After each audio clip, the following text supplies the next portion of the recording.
Testing. What's happening, guys?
Hey, good evening, what's happening, guys?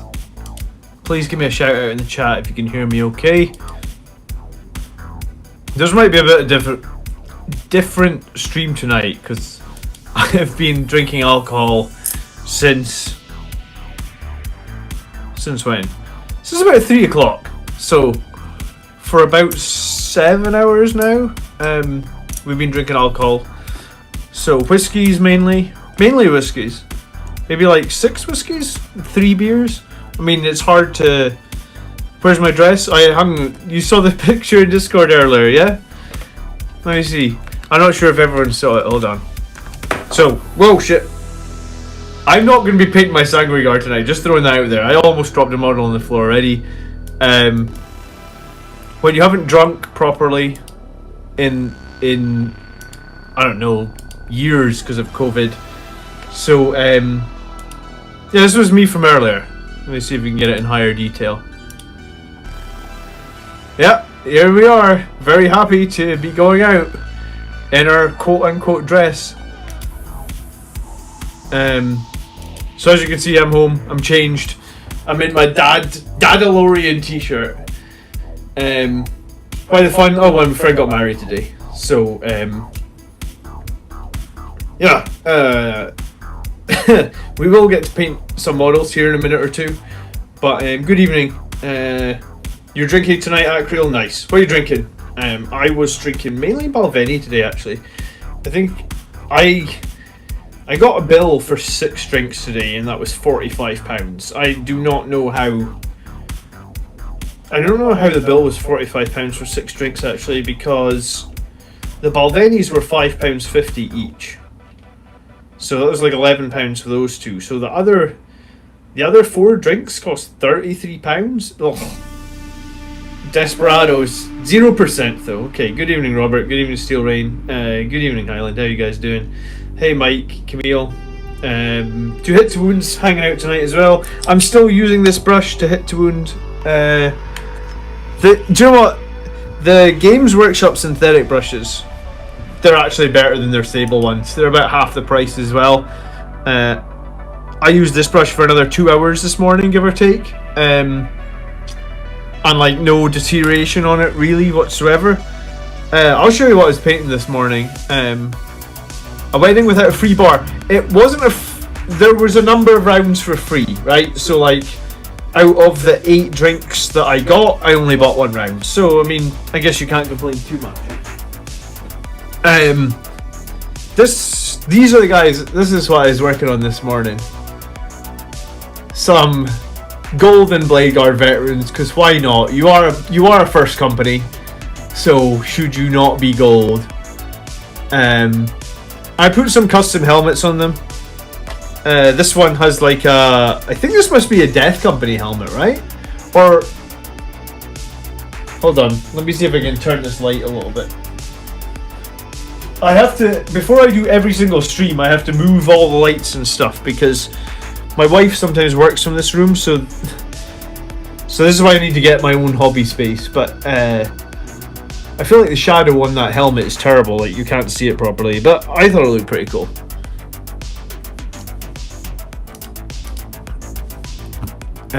So yeah, the blade guards I guess are coming on pretty nicely. I think I've been writing down what I need to paint for this tournament. Oh, I almost dropped this blade guard on the floor as well. 2 models rolled off the desk already. So I said the blade guard were 60%. I think they're maybe we need to update that. Maybe they're like, I don't know, let's say 70. I can't even, that's a 7. I haven't properly drunk in ages, man. And these Sanguary Guard we plated them the other night, 70%? I guess that's okay. I really don't know if I'm going to finish those Eradicators, honestly. We're going to try... Good evening, Tony, how you doing? Do you know if the Forge World 30k BE helmets fit Primaris? I mean, my experience is Primaris helmets are a little larger. It'd be really hard to put a figure on that, but my experience says that they are a little larger. And so I'm going to be painting just base colors tonight, guys. I don't want to be trying to do detail because I feel like I'm going to make mistakes for sure. I already spilt water all over my desk before I went live, so we're just gonna be painting some base colors tonight on these Inceptors, bolt gun Inceptors, because I think bolt gun Inceptors is going to be where it's at. Can you actually buy the synthetic Citadel brushes anymore? I imagine they're on the GW website, Highland. Because the kind guy 2 Hit 2 Wound from Twitch sent me over all these brushes. Super kind guy. Yeah, I really want to get onto the other model that I was sent. I don't know, it sits back here on this shelf. I guess you guys probably can't see it from there, but like I really want to get onto this Librarian Dreadnought conversion. I feel sad that I haven't managed to do anything on him yet. But I really want to get onto him.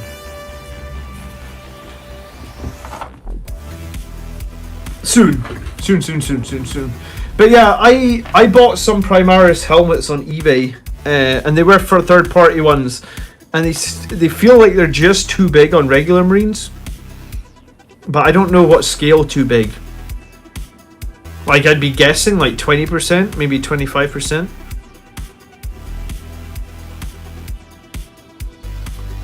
Alright, I'm trying to figure out where we're going to start painting tonight. But yeah, thanks for hanging out, and thanks for watching the video that we put out this week with Tony and Mark. That video has been doing awesome. That is, quote unquote, at this point, the best video I've ever had on this channel. And yeah, I mean, people seem to absolutely love it. So fortunately, I was actually already had like synced up with Tony and Mark to make a couple more episodes. So if people love that, we might do more content. I don't know exactly how that might look, but yeah, I guess people like seeing lots of different people's opinions, and yeah, it was just really well received. So thank you to everybody that's watched that video. Yeah, it's really appreciated.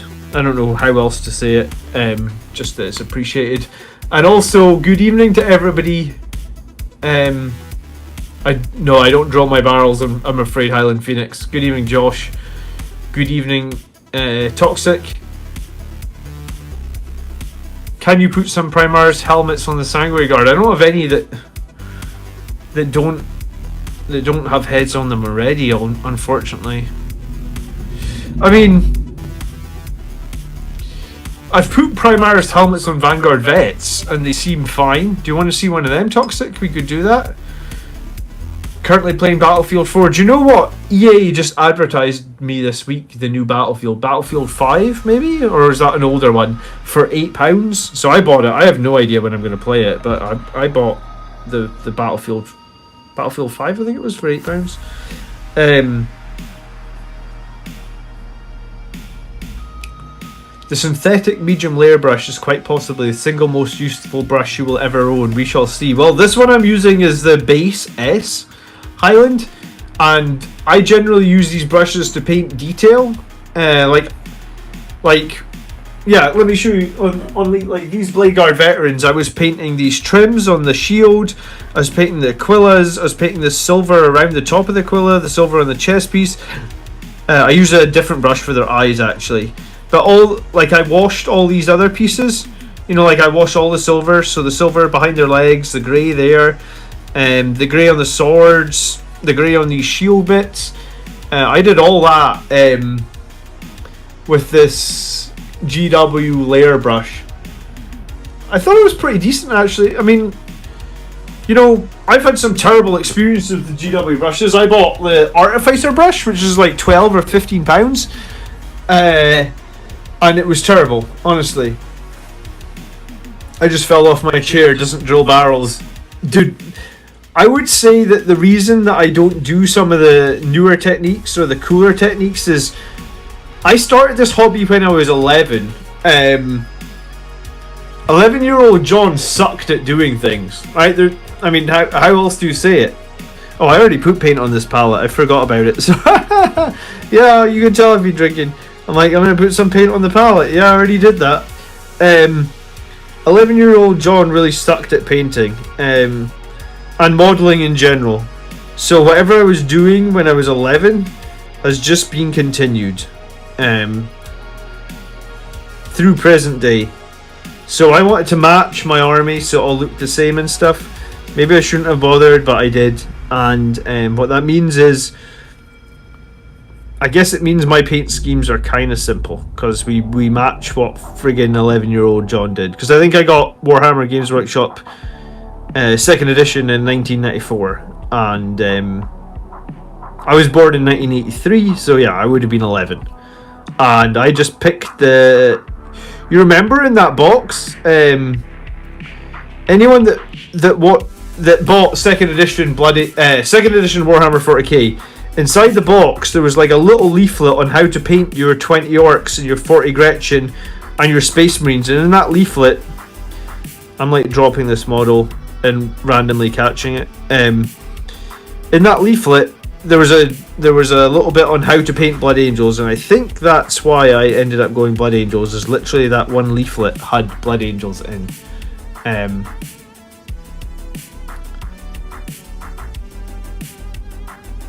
I have the GW synthetic base brush and it's great. Yeah, I mean, I reckon that like this base brush for £3 is going to give me like, I reckon that we're going to get 50 hours of painting out of it at a reasonable quality for £3. So I actually think in terms of like, if you're a GW fan and you like to support them and you like to buy their brushes, I would say you're going to get a lot more value out your money buying one of these synthetic ones than their sable ones, because their current sable ones are just terrible. I almost think that like buying their sable ones is literally like throwing your money away. Like there's zero point in doing it. 12-year-old Robert ruined his KS army because he bent all the spikes off and overloaded his brushes with paint. Yeah, I definitely overloaded my brushes with paint. And then, you know, the other thing is on those 2nd edition armies, all the tactical squads and the Terminator squad and everybody had like a banner bearer. I literally broke all of those. I mean, I didn't mean to break a single one, but I guess I just broke all of them. Like, it's funny when the Warhammer is bought by somebody else when you're a kid, it doesn't really matter to you, but like when you're an adult and you're like, oh, this box of Warhammer is £125, you're like, I'm gonna keep good care of that, right? Whereas when you're a kid and it's someone else's money, you're like, oh well, the banner broke again. Oh well, parents, I need a new tactical squad because the banner broke, you know. So yeah, I'm trying to match a paint scheme that I kind of did 25 years ago and generally was pretty poor and or bad. Just getting into the hobby and decided to start collecting Blood Angels a few weeks ago. Glad I found your channel. Hey Gavin, good evening. This stream is usually me trying to paint some Blood Angels and talk tactics and stuff, and answering questions and whatever, but yeah, do you know what, I wasn't actually sure if I should even stream tonight because I've been at a wedding today, and because of COVID I've basically not drunk alcohol really in like a year, or I've drunk alcohol but like a single drink or like a beer or two, and like I had 10 drinks, maybe 12. I don't mess around, like I just drink beer and whiskey, so I think it was only a couple of, maybe 3 beers and like 6 or 7 whiskeys. So welcome to the channel, thanks for the support, much appreciated. But tonight you're just gonna have to bear with me because we're not painting anything complicated either. We're literally just putting on base coats, and I made a mistake there and I made a mistake there, so it's fine. We'll just put on base coats tonight. Hey Highland, thanks for greeting the new people. That's very kind of you. Yeah, we have a lot of great people in this community actually, Gavin. So if I'm not in a state to answer questions, there's so many nice people in this community. And honestly, I've been overwhelmed by how nice everybody is. Like I noticed today that my videos have a 250,000 views in 2021, and I've had 1 negative comment. So I don't even know what percent 1 person out of 250,000 is, but like I guess it's pretty low. So I've had a Gavin, well, welcome, thanks for subscribing. We've had so many positive comments and 1 negative. I guess on the internet someone always has a negative comment. And do you know what's funny is I actually had 1 negative comment last year as well. So maybe I've had my 1 negative comment for 2021 to add to my negative comment from 2020. And my negative comment in 2020 was your moustache. I'm like, whatever, dude. Like, I'm a man. I literally take like I literally do minimal effort in the bathroom in terms of facial hair. Like I only shave like twice a week. So guess what? I have a moustache because I can't be bothered. Like I used to shave 7 days a week, but like I got kids now. I ain't got time for that, you know. So I shave twice a week. So I have a moustache. And someone that was my negative comment last year. But thank you for subscribing. You can hang out anytime, man. And normally my streams are a little bit different from this, so you just have to bear with me tonight. Be like Dante and get hammered as soon as you get out of the sarcophagus. Do you know what? Dante does drink a lot of wine in that book. Every time it's like Dante takes another goblet of wine. What it would be to be a super soldier, eh? I did actually think of that because like I hate wine. I just never, you know, like wine's an acquired taste, and I just never forced myself to like it. I forced myself to like whiskey. But I guess that's the thing you would do if you're Scottish, right? Because we literally have all the whiskey distilleries. So I did think that when like Dante's always sipping his wine, I'm thinking, you know, why doesn't he drink something better? You know, there's better things in life than wine, in my opinion. Almost 92. Good evening. Why do we take a shooty list and not just full jump packs? So I ran full jump packs in 8th edition and at the start of 9th edition. And I want to say when I ran a full jump pack list, my win rate at best was 50%. I think I had a couple of times I went on like a few wins in a row, let's say like 3 win streaks or something. But that was it, right? So 50% win rate when I ran the full jump pack list. When I switched to my shooting list, I won 8 games in a row. Then I lost my first game after a 3-month break due to COVID. And then since then I've won 14 games in a row. And there was 2 other games. Well, the 8 games in a row was with one list. I played 2 games with a random list, won those as well. So out of the last 25 games I've played of Warhammer 40k against Sisters, against Death Guard, against Necrons, against Orcs, against Eldar. Was there any other armies? Iron Hands, I think. I don't think I played the Ultramarines. Khorne, World Eaters. Yeah, World Eaters as well. So out of those like 10 different armies I just mentioned, I think it was 7, I'm exaggerating. You're gonna have to excuse me, I exaggerate shit when I'm drunk. So seven, let's say 7 or 8 different armies. Do you know what, there was Admech in there as well, yeah, so it's 8 armies. So against 8 different armies, out of the last 25 games I've played, we've won 24. That's actually not an exaggeration. So, you know, why do I recommend to have some shooting? I mean, that's why, right? Like, before I was a 50% win rate player. I realised in 9th edition, if you have a good amount of shooting, you can really balance the army. We know Blood Angels are going to do a shit ton of work once we get into turn 3. Like, that's what we're all about. So I guess the idea is to get into turn 3 with as much of our units alive as possible and in such a strong place as we can be. We don't need to be 100% when turn 3 kicks over. We need to be in a good position, and also ideally you need to be in a position where, like, in turn 3 you can make a lot of charges. And if you do that, is that my Facebook pinging? Hold on, I'm just gonna shut Facebook off. If you're in that position, the current win streak is 14 games. That is actually correct, yeah. There's an echo and now it's gone. Sorry, yeah, there would have been an echo. Yeah, I'm drunk.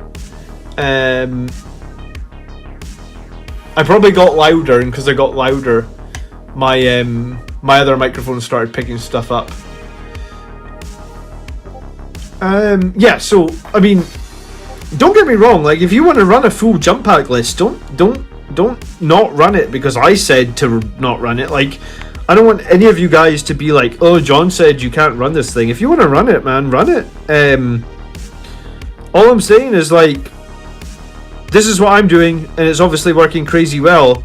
If you want to copy it or you want to riff on it, and I think you're actually better off riffing on it than copying it. You know, I think we got an army list submitted last week, and I can't remember exactly who it was. It was on last week's tactics show, and someone had basically said, like, he looked at my 2,000 point list that won 12 or 11 games in a row, and he'd made his own one, trying to, like, copy some of my strategies and stuff, and this was his list, and what did I think about it? And I actually thought, in some senses, his list was maybe even a little bit stronger than mine, and it was a bit different.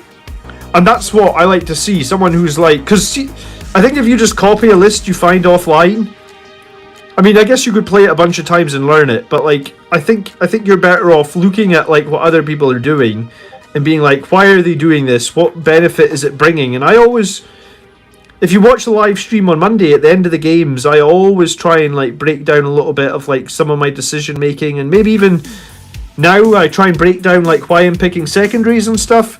So I'm just trying to help people out. I think Blood Angels are a great army. I think you can get a lot of wins with Blood Angels. I think it's just a case of knowing your units and your strength. And yeah, I've completely lost. What was the question again?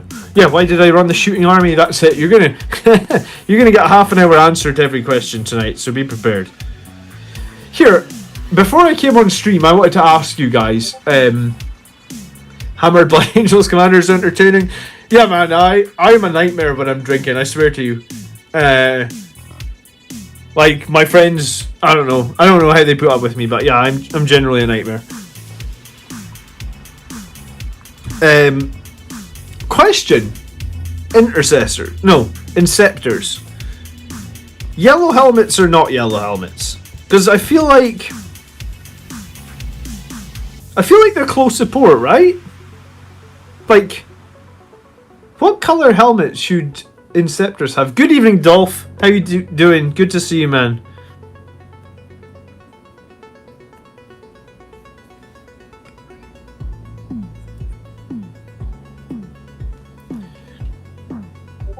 It's the patented 450 points of shooting method. Alright, Rick's on yellow helmets. Who else is on yellow helmets? Let me see this. So I've been playing with Restream a little bit. Streamlabs. 2 hit, 2 wounds on yellow. 1 second. Let me see if we can do something cool here.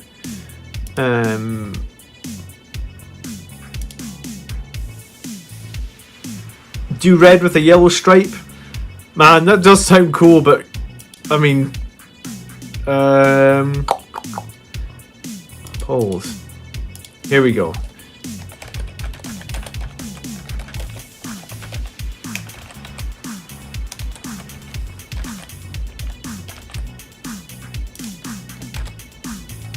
Alright. Alright, here we go. 5 minutes. Let's see if this works.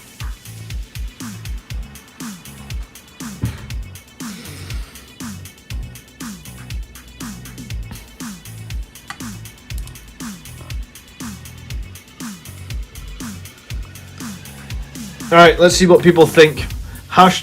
It's not hashtag. Exclamation mark, vote yes. Exclamation mark, vote no.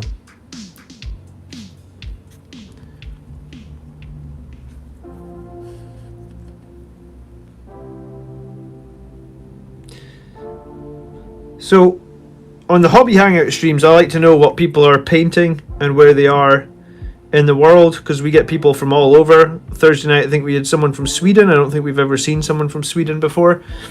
So, Mick's going to check the codas for us. I think it's a shooty element. It should use blue. You know what? I kind of thought... I kind of was on the board with it might be blue. Good evening... You strike me as a man who likes his vaporwave. I do not... What do you mean by vaporwave, Doomslayer?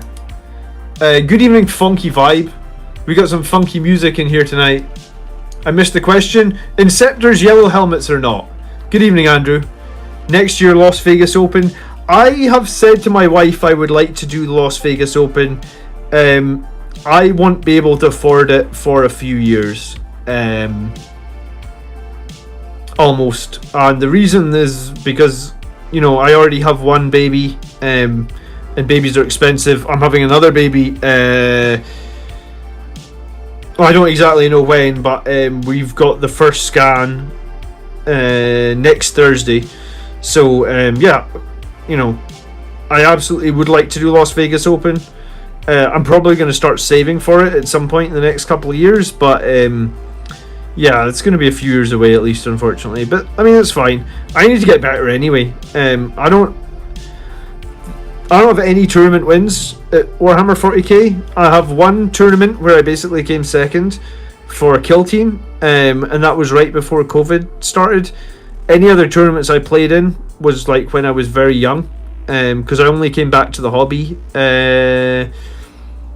2017, 2018, something like that. Oh, the tunes. I always listen to this synth music. Inceptors are close support, so yellow.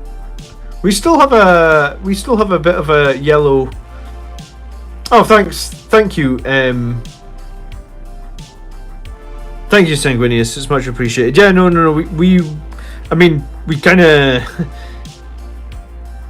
We didn't plan to have another baby so quickly, but you know, life happens, I guess. So it took us ages to get pregnant the first time, so we figured like it wasn't, you know, we just figured it wasn't going to happen. Hey Gandalf, thank you for becoming a member, much appreciated. If you want to, man, you can link up your Discord to your YouTube channel, and then you can get private access, or I guess priority access to the members channel over in Discord. And like, I guess I try and chat to the members in there every day. So if you've got a question, or if you just want to come and hang out, you know, you're totally welcome to do that. I just came second last week. D King, I actually got your list that you sent. You mentioned a list in one of your YouTube comments, and you'd gone like 5 and 0 on it. If you actually came second in a tournament, if you could send me the details of the tournament and you don't mind, I'd totally do a video on your list. As well, like, I'm happy to review it on the Sunday stream, but I'm also happy to do like just a video on your, like Like, you came second in a tournament. Sorry, I've been drinking all day. Yeah, if you came second in a tournament, my son is 3 and my daughter will be 1 in August. Oh, cool, Zacharias. I didn't realise you had kids as well.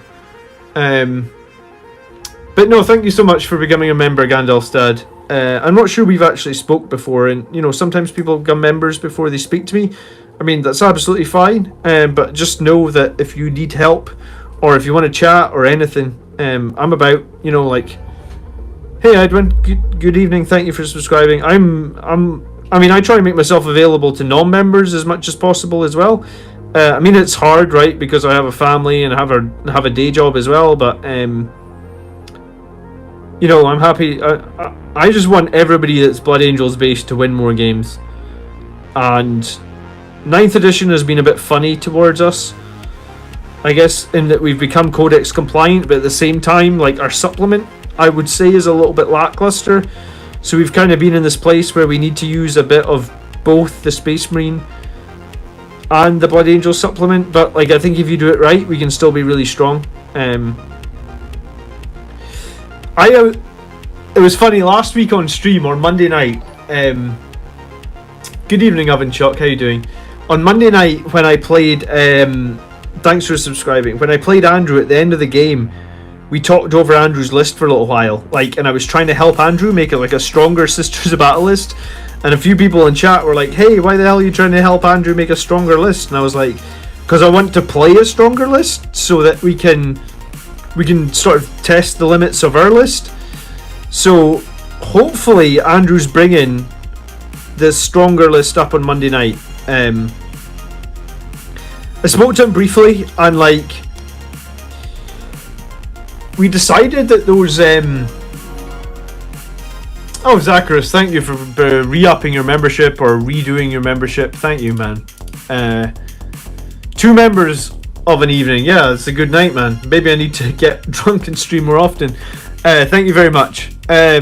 So I was trying to help Andrew make the stronger Sisters of Battle list, and apparently he has one now, and he's figured out some tactic that he hasn't used before.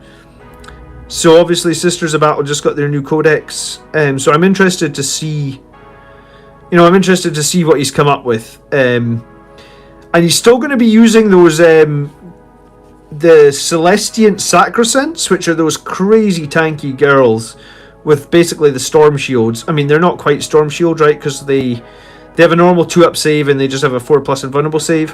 But I was saying to him, like, if you fill them up into a Rhino, and then you ditch, like, I don't think you need 10 of them, because he's got them as bloody rolls, right? So he gets 4 attacks per model. He can make them hit on 2s. They're strength 5, they're -2, and they're 2 damage a pop. So I was saying to him, like, I don't think you need them. I don't think you need 10 of them. I think 8 of them still gives you 40 attacks. 40 attacks hitting on 2s, wounding Marines on 3s. I should be able to do that math in my head. 40 attacks hitting on 2s. A 6th of 40 is what? 8? No. 6th of 40. Okay. 6.66, of course. And then hitting on 3s. So you get like 33.33 hits. Hitting on 3s, so you get 22.22 wounds onto a Marine squad if you charge them. 20. If you have to take 22 saves at -2 AP, and each one is 2 damage a shot, that is a lot of dead Marines, right? That's a crazy amount of dead Marines for 14 points per model. So if he's just running 8 of them... Oh, hey Rick, thank you for subscribing. Becoming a member, very much appreciated. Same thing goes, if you need help making a list, any questions about Blood Angels, videos requests, anything like that, please hit me up, and please join up the Discord. Link your YouTube account to Discord and you get access to the members only room. If you need any help doing that, please hit me up. Zacharias is going to switch from Patreon to Discord. By all means, we pretty much offer the same benefits on Patreon that we do on YouTube.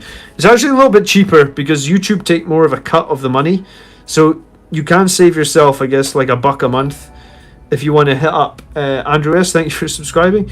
If you want to hit up me up on Patreon, and you basically get the same benefits. Yeah, I mean it's the same. But yeah, appreciate it either way. If you're a member on Patreon or YouTube, you're very much appreciated. And the same thing goes. I want to help you guys out.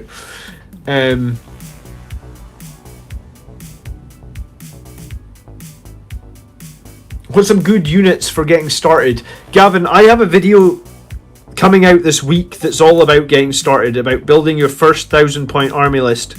I can't share it yet because I've not filmed it. Like, the way I make my videos is I like make a bunch of slides first, and then like using those slides like on my iPad, I almost like do like a presentation of it, and then I edit all together. So I don't have that yet, but it's coming this week, probably like Wednesday or Thursday night. So I'd keep an eye out for that. Like, but if you want to just buy a box of units to get started, Sanguinary Guard, Vanguard Veterans, Death Company are probably 3 very core boxes that you're going to need regardless of which direction you go. Sanguinary Guard and Vanguard Veterans may be a little bit higher priority right now than the Death Company. But, you know, Sanguinary Guard are still our most damaging unit. I really, really like them. I recommend them to a lot of people. Best way to get new members is get drunk, it seemed. Yeah, I wish life was that easy. But apparently that it is tonight. Oh, you want the cool helmet, Zacharias? Oh yeah, I guess you do get cool helmets if you subscribe over here on YouTube. The longer you're subscribed, you get the little additional helmet next to your head. So, yeah, I mean, I guess there's no way for me to make that work on Patreon. But yeah, you can do either. I guess you just don't get little helmets if you're on Patreon. Good evening, Krychek. How you doing? Dark Angels Combat Patrol boxes. Do you know what? Robert's actually right. If you're looking for a box to start, search for the Dark Angels Combat Patrol box. You could also sell the Dark Angel sprue that comes in that box to get some money back, but that gives you the Inceptors, that gives you the Redemptor Dreadnought, two of which units I'm basically using in my army at the moment. Do you want a BCP link to the event? I'll send it to you in Discord. Yeah, sure, tag me, or just DM me it directly, D-King. I'll just take whatever information you have and I'll make a video out of it. People love seeing the videos where like Blood Angels do well at events because I guess that inspires them with their army list creations. So yeah, please send it over my way and we'll make it into a video.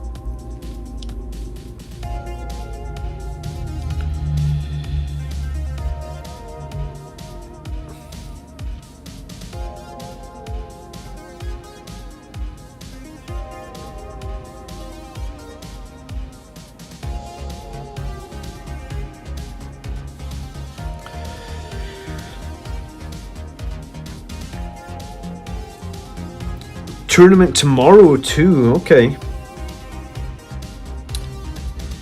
I'm going to be live tomorrow doing the Armulus show. And then I think in the evening I'm going to try and film that 1,000-point army video. So I'm going to be around tomorrow and live for a bit for sure.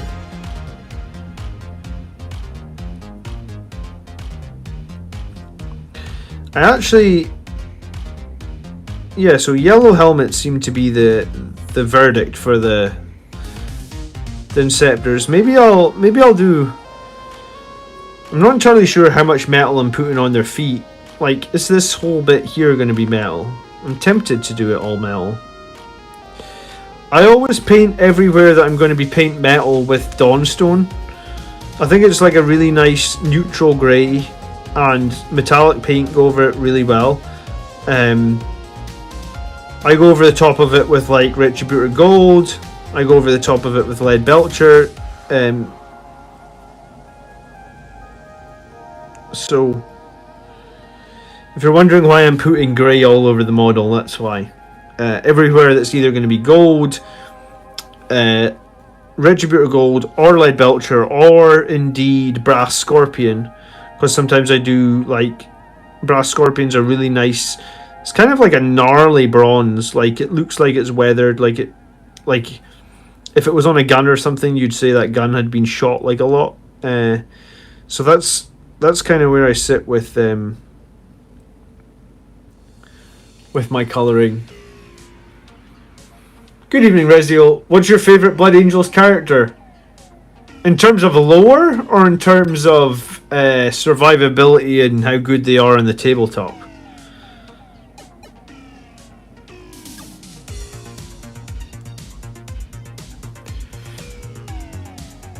What colour of helmet should a Primaris Tech Marine have? Do you know what? I've done a Tech Marine. I did a Firstborn one, and I actually gave him a red helmet. But I guess Tech Marine would be classed as heavy support? Black for the Tech Marine? Lore wise, I like Dante, but I mean, just because the books about him are really good. I've read a few of the books about Dante recently.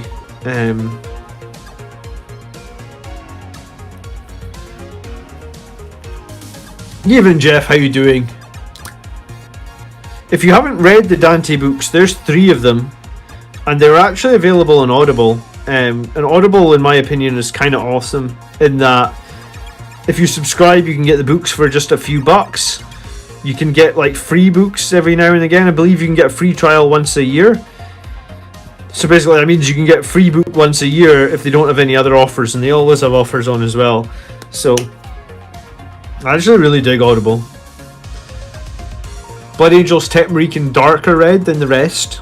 I mean, I guess you could do some sort of darker red to try and stand out. That makes sense as well. So I'm painting this yellow Averland Sunset, and I find that Averland Sunset is a really thin colour. So I'm going to probably put it on like one coat. Like, I put a bit of water in that. I've maybe put a tiny bit too much, but it's fine. I reckon I'm going to need 3 coats to go over this Retributor red, because this this Evil Sun Scarlet is actually quite a strong fiery red. So I'm just going to put that first coat of Averland Sunset over there and not worry about how thin it is. Like, I know it's too thin. And we'll come back to it for more coats. I sold my half-started Blood Angels army before finding the channel. Oh, really? I mean, I've only been going for like a year now, or coming up for a year. So it's been kind of a... I don't know, I mean, I kind of have COVID to thank, I guess, a wee bit, in that, like, I don't know if I would have had a channel if I didn't have, if there hadn't been a COVID outbreak, because, like, I just found myself doing a lot of painting and having a bit more time than usual because everyone was stuck at home all the time, right?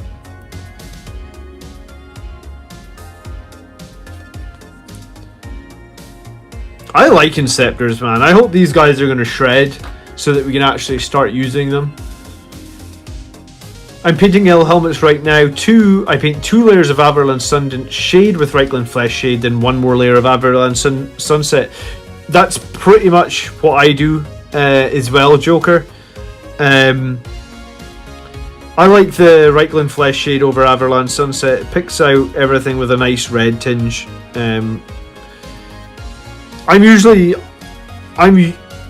I guess you're maybe a bit like me. Like, I'm usually like simple techniques, but like pretty effective looking techniques, and I think that's what that does. But I think I'm putting on this Averland Sunset too thin. I think I'm going to need at least 3 coats, or let's see after coat number 2 goes on. But right now it's looking crazy thin.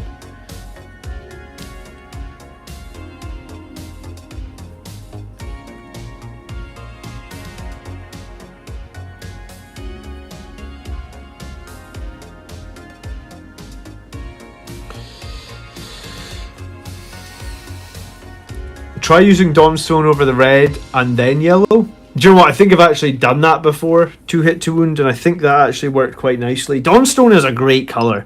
If you don't own Dawnstone, then I mean it's a little bit in some ways like that new Great Seer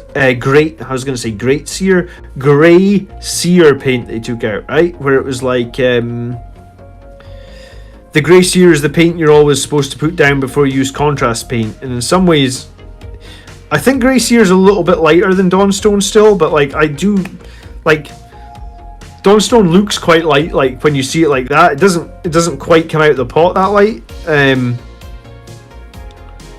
You know? But yeah, I mean with orcs emerging who carry toughness 5 and 6 have been considered hellblasters with assault plasmas.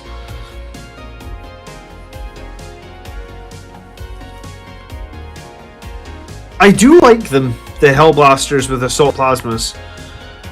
I mean, in some ways I guess maybe we'll see more of them over the Inceptors.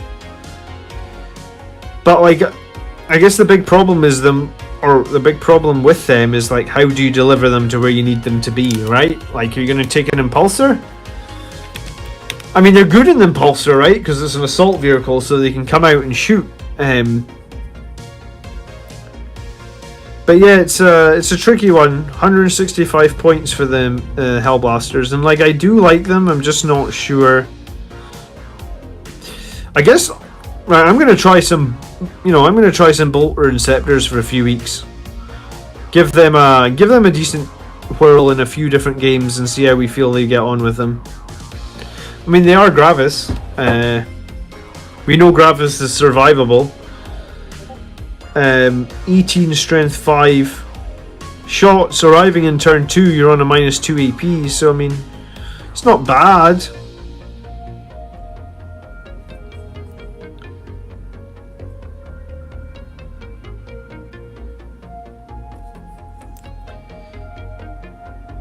So here's a question.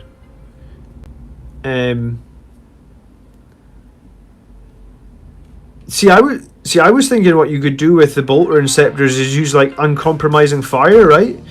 So you could have them land from deep strike. You could deploy scramblers or whatever it's called now. Repair Octavius, collect Octavius, retrieve Octavius data or whatever it's called, and then still have them shoot their 18 bolters. Tempting, right?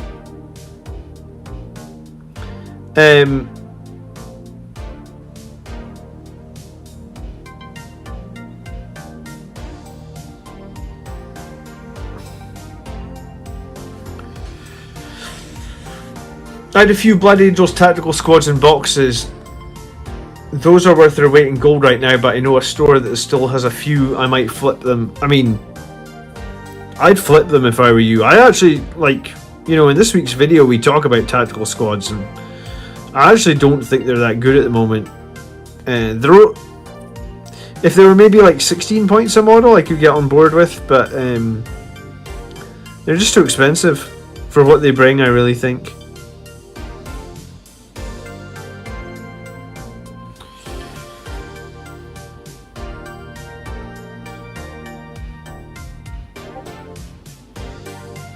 Yeah, I would deep strike the Inceptors. I think that's probably the best way to do it, right?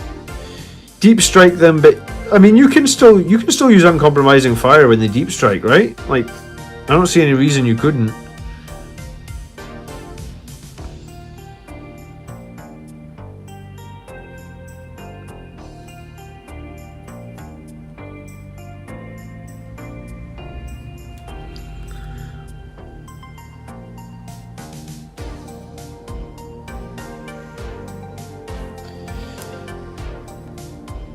You could reserve the Assault Hellblasters? I mean, you could. How many power level are they? I feel like they're going to be a bit because they're 165 points. They must be over 10 power level. Or close.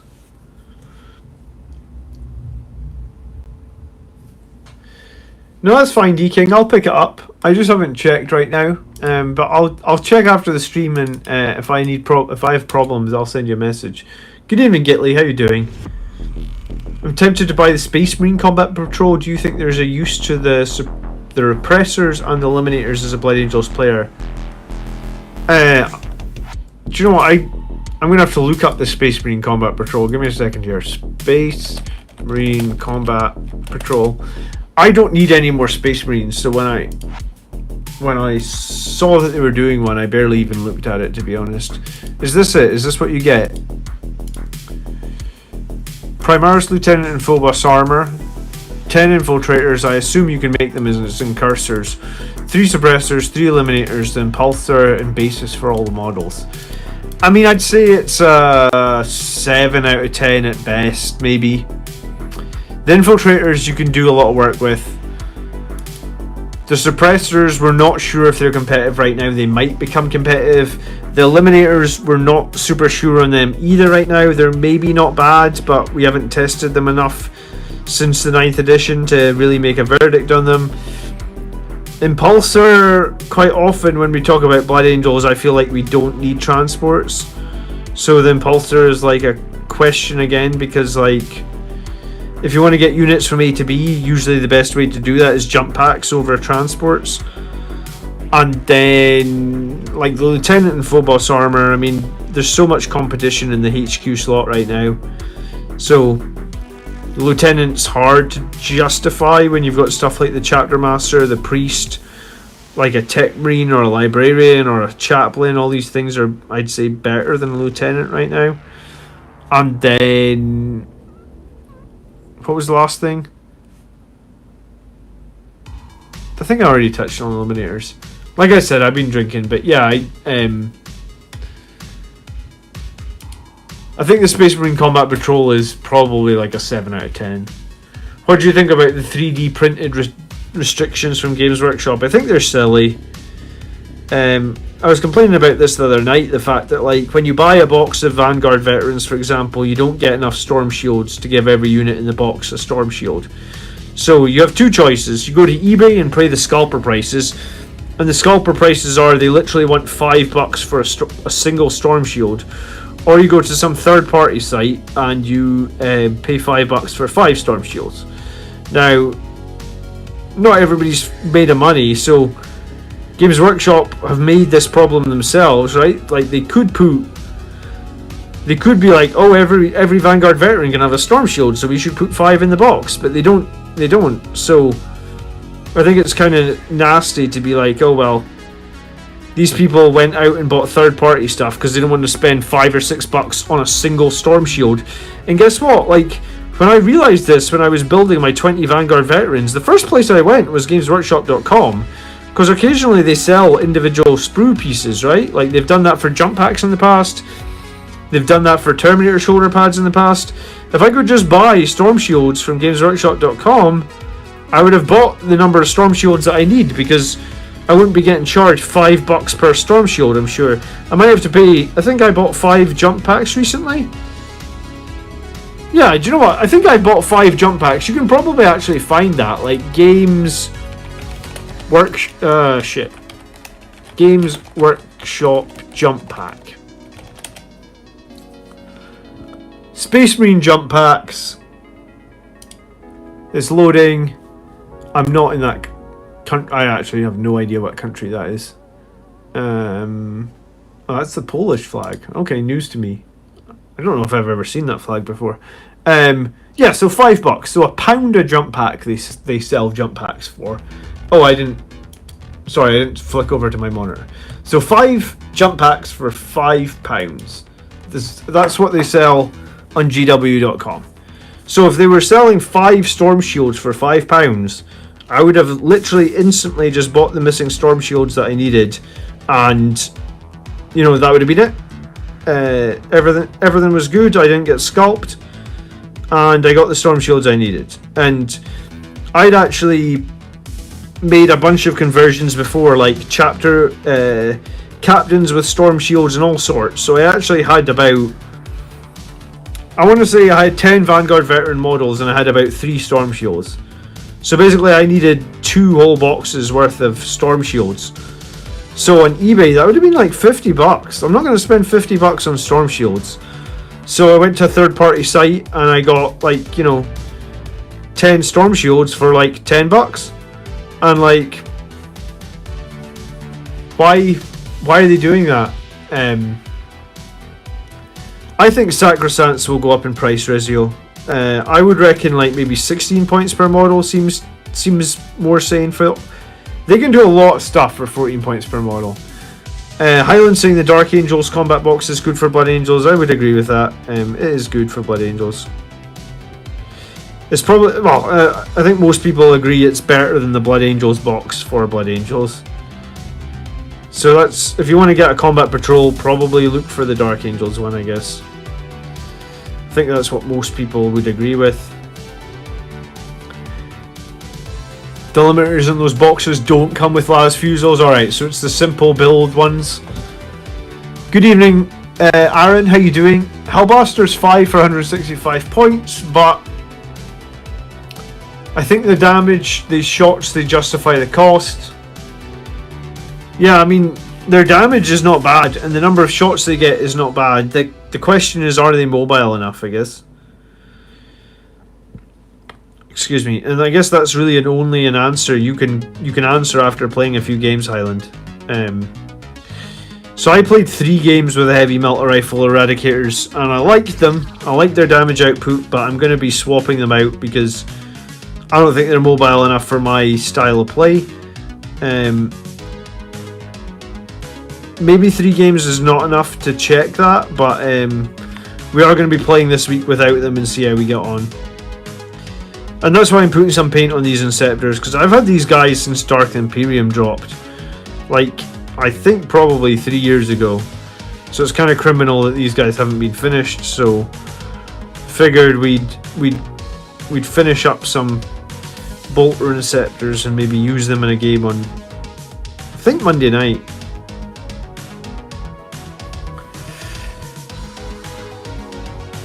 I think a balanced BAC list typically going for Oath, they have a place.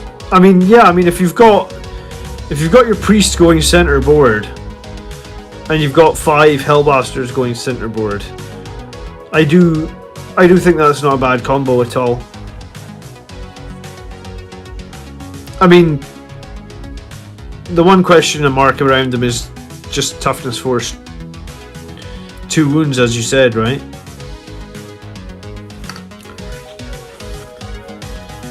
Hey Alvin, how you doing? Thanks for coming back from a previous stream. It's appreciated.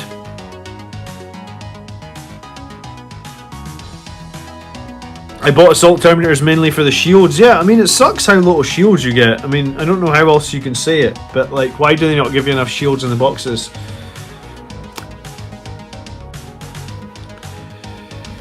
Yeah, I mean, it's only going to affect Games Workshop tournaments, right? So, I mean, I guess it only really affects people that actually play in tournaments at the stores and stuff. I don't have a store close, so I'm not sure how much it'll affect me. Not played a game in 6 days. I mean,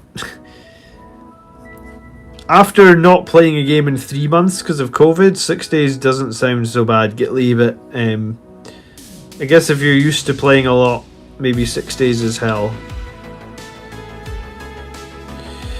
I'm actually okay that I'm not playing too many games at the moment because I got painting I want to get finished for this tournament. I need to finish a bunch of models, right? Like, I don't want to get minus 10 points because they're not finished.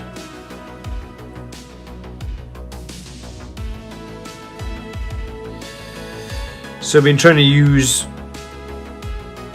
sort of the time at home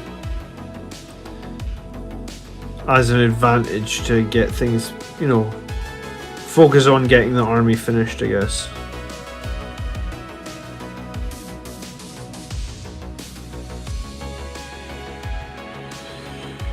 Alright, we're gonna go with another coat of yellow. Is this yellow dried? Yeah.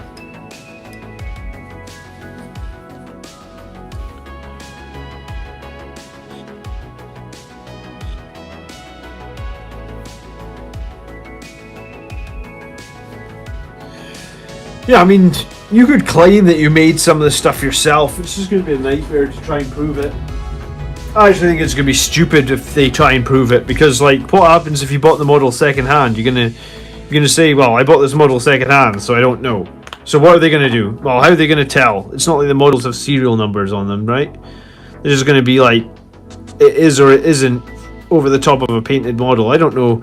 I mean, I know some people with recasts, and the casts are so good that you put them next to an official model, and you know, and they say to you, guess which one's the recast. You can't. I mean, they're that close.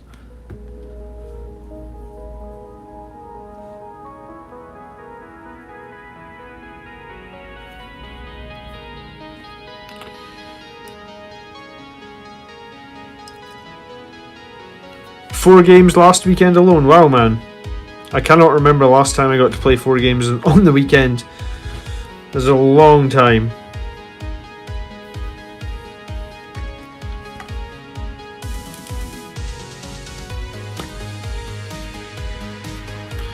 GW stores are too small here to run a tournament. Most only do 1k games. Yeah, the GW store near me is pretty small. It does kind of have like a dedicated space for gaming, so...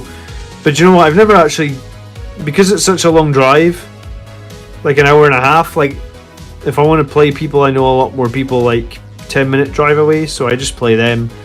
Maybe at some point we should check out the store, though. But yeah, it just seems a little bit... I don't know the right words for it, but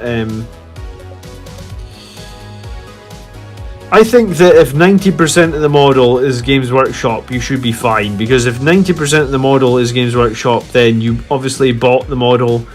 What you do once you buy it in terms of how much you customize it and stuff, I think that's up to you, and I don't think that should be enforced on people. You know, some people generally don't like things. If they don't, then they shouldn't.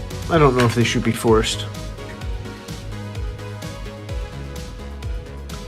That's interesting that you're beating other Blood Angels players. So what are the other Blood Angels players running? And did you tell them that they should watch the channel to get some tips on how to beat you?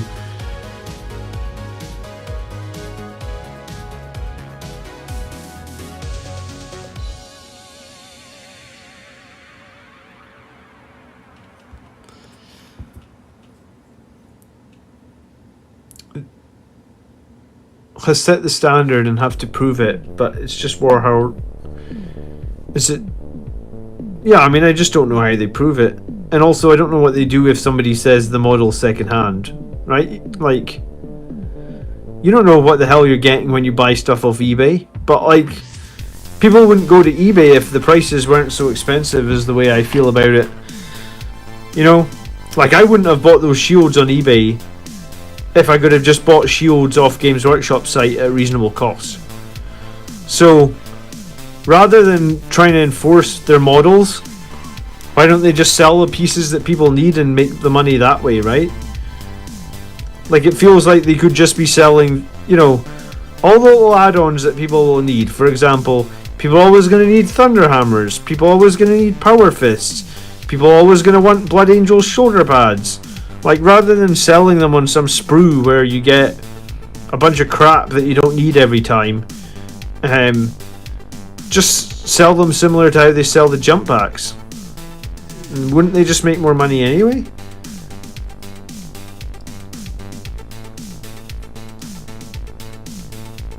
That's my opinion. Remember, all the crap on this channel is my opinion, so... Probably my opinion is bad most of the time. I did recommend the channel always do. They were running more objective focused, so a bit more obsec than me, and a few suboptimalists like Assault Intercessors, Dante and the Sanguinary Ancient. Yeah, do you know what? Dante's in such a tough place. Yeah, someone was actually in the channel the other night, or maybe it was, I think it was Thursday night, saying that they bought a lot of pieces from Pop Goes the Monkey, and they really, you know, they bought the, I think it's like a Redemptor conversion from Pop Goes the Monkey, and like, it's cool. It's very cool, I'd say, actually, and it really makes the Redemptor look a lot more Blood Angels. I think it replaces like the main chest armor, some of the leg armor, maybe even some of the arm armor. And now they were basically saying like, shit, I've bought this because it looked really cool and it's a great conversion, and all it does is add a little bit more flavor to my Redemptor Dreadnought, which I obviously bought anyway. And now I'm screwed. And I'm like, that sucks, right? Like if you are taking the time to go and buy third-party conversions and stuff, you're pretty serious about the hobby. I'm sure most of the stuff you're buying is from the official places, from Games Workshop, because obviously you need the models and stuff.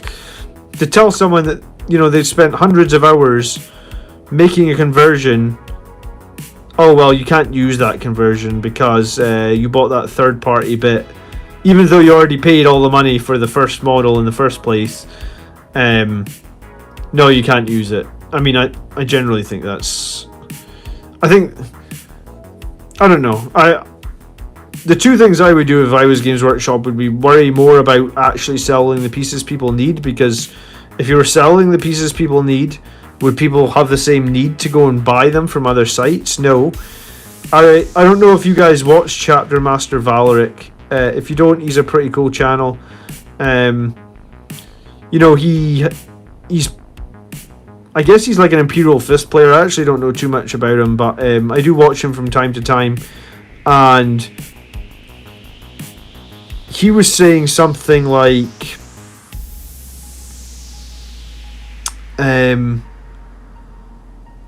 he was complaining a little bit about the ruling about the not using the custom stuff as well. I'm trying to think like the exact point he had now, because I guess it was relevant to this, but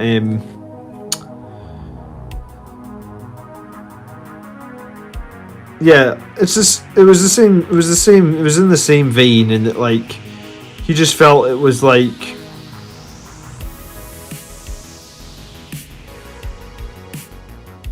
damn it, I'm gonna remember that.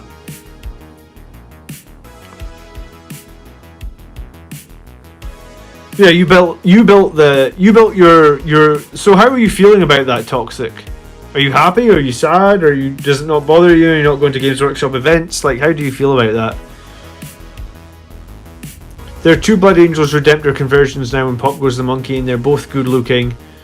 The guy puts GW to shame in both options and speed of deployment. I'm pretty sure it's one guy. Greetings, Marcel. Good evening.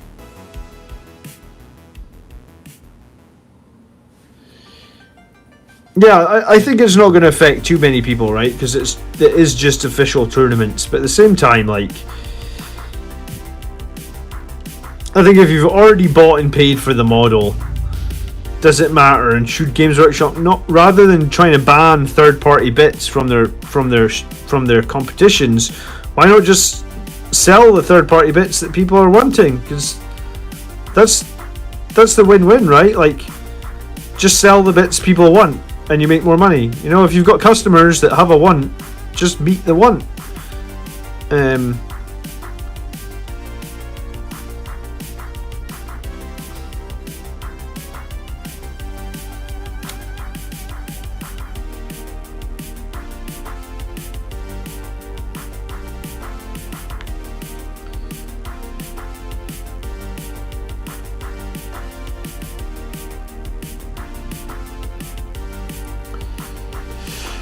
I wonder what GW is going to do when the tournament scene is taken over by a third party.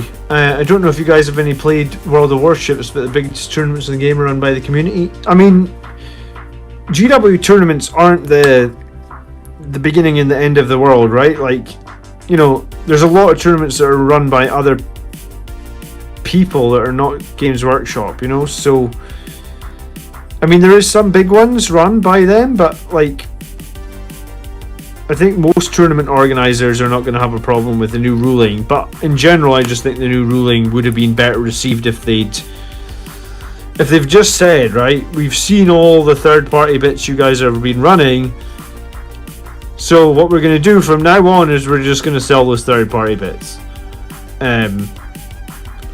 and then not mess with anything. If people want to run those third-party bits, by all means, just have Games Workshop make money off them. I feel like that's all it needs to be. Win-win.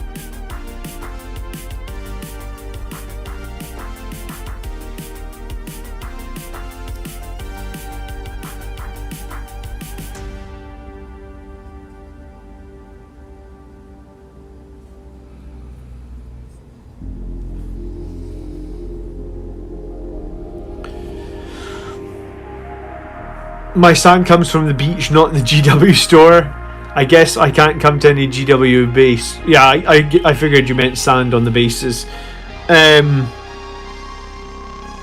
I mean they kind of said that the base material was fine to not be official GW stuff, but it's just silly. Like just sell the third party bits people want, and then just if people want to come to your tournaments with other third party bits, look at them.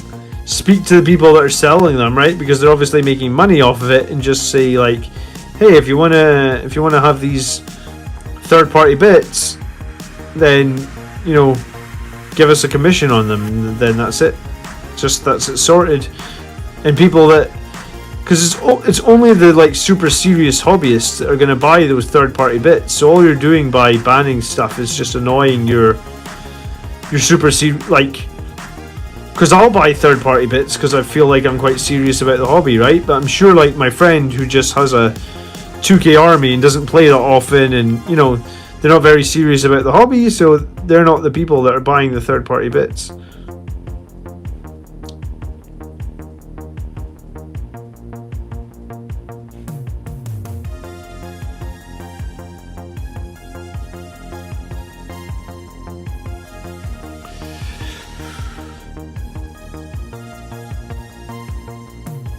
It's like your local game store saying you can't play without a model you didn't buy at the store. Yeah, I mean, in some ways it kind of is, right? And that would be ridiculous because some people barely buy anything from the local game store. If everything's cheaper online, they buy the cheaper stuff online and then they would rent the table at the local game store. So, I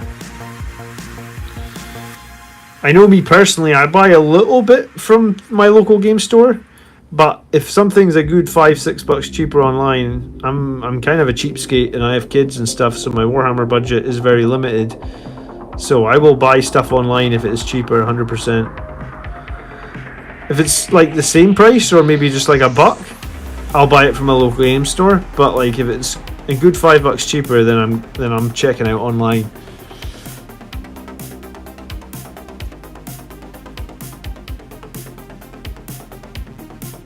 Yeah, I mean, it's probably not worth. You're probably right in that, they're not going to make a heap of money off those extra bits, right? But, if they did that, they would make more money because all those third parties that normally profit from the bits wouldn't be there to make the profit, right? So all that revenue would shift to GW, and, some of these third party sites have pretty big ranges. And the only reason I would guess they can afford to have a pretty big range is because they make quite a lot of sales, right? You look at some of them, they have 20, 30, 40 models, right? So if they weren't making money, they wouldn't have 20, 30, 40 models. You think it's going to try and stop China casts? Well, I mean, the problem with China casts is generally they're almost indistinguishable from Forge World models. So I don't know how it actually stops them. Like I said, short of giving everybody that buys Forge World a certificate for authenticity for their model, but then would you not need to go back in time and give everybody that's ever bought a certificate for authenticity? Otherwise, how you going to know that Forge World tank right there from 8 years ago isn't authentic, you know?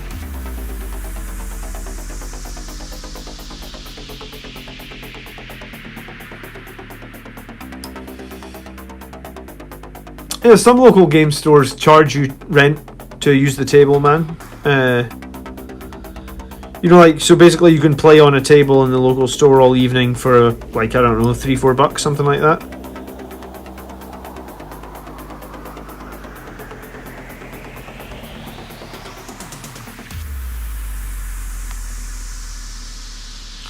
I generally play at friends' houses or in the office space that we have. So, but I have been to a local game store before where you had to pay for. You basically rented a table, same as you rent a pool table. Like if you went to a pool hall or snooker hall or whatever you call it. I don't know, what country are you in, Ross? I mean, it's I've seen it in a few places here in the UK or in Scotland. Do you think GW models can be used as an investment? I mean, maybe. I mean, you'd have to keep them in the box for a very long time, and then you would almost have to hope that some of them went like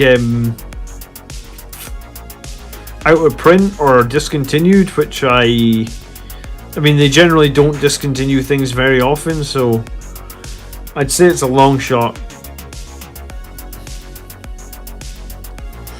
You're American? I don't know what they do then in America for gaming tables. I'm tired of finding the most non-ultramarine unhelmeted head in boxes like Indomitus and choosing one of my 6 Fernbore head or the 2 Primaris for the upgrade sprue. Yeah, I mean that's why people buy additional heads, right? Because there is a lack of good Primaris heads or a lack of good heads in general. And that's what I think. You know, if every part of the model except the head is from James Workshop, is from Games Workshop, I really don't think it's a problem. And I wish they'd said something different from what they said, basically.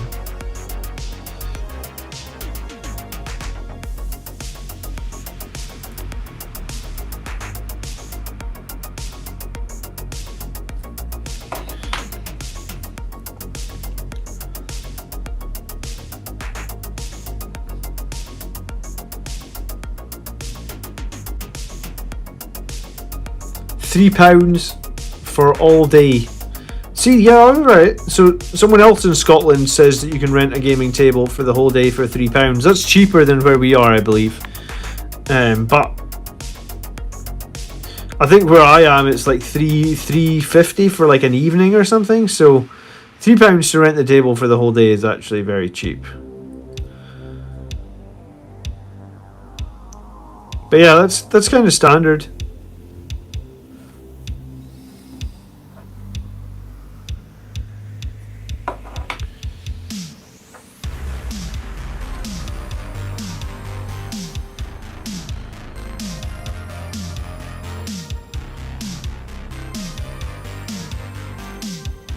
Yeah, I really don't know about buying them as an investment. You'd almost have to have knowledge of kits that were being discontinued.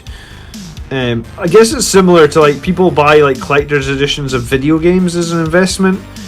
And I think the same thing happens, right? Like the video game's either really well received and the box goes like way up in price and you make like a huge return, but like how do you know that before the game's released? You don't, right? So you're just guessing. You're just saying like, I think this is going to be a good game. Hey, Warmaster Araman. So we have 1,000 Sun in the house tonight. Araman, how you doing? You'll be pleased to know that my second army for 40k is 1,000 Suns. We don't talk about it very often, and I don't have very many models, but I sold all my other second armies except 1,000 Suns. One night I might actually paint them on stream because they are quite fun to paint. 1,000 Suns. $3.50 for a few hours of babies and memories is worth it. A whole day at mine is $30, but as I say, split it with opponents and it's London. Okay, wow.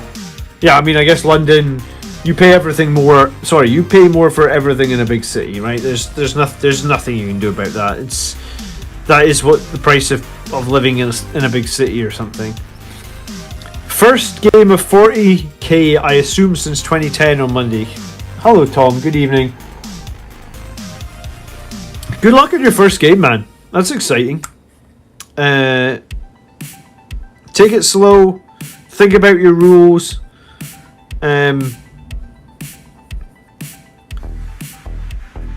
Yeah, You know, make calculated decisions and don't rush yourself. Don't miss your phases. Don't miss key things like healing units. If you watch my channel, you see me fail to heal units all the time, so don't do that. And yeah, good luck on your first game. Let me know how it goes, and also send me your list if you've not seen it for a while.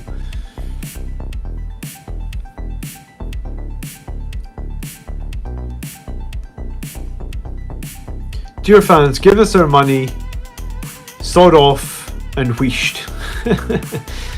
I'm surprised I got that wheeshed correct. So Doom, you're from Scotland as well then, if you're typing wheeshed. I don't think many people out from Scotland or out with Scotland would type wheeshed. I think we have a good amount of Americans in here. Have fun and may the Emperor protect. Thanks, Rick. Good evening.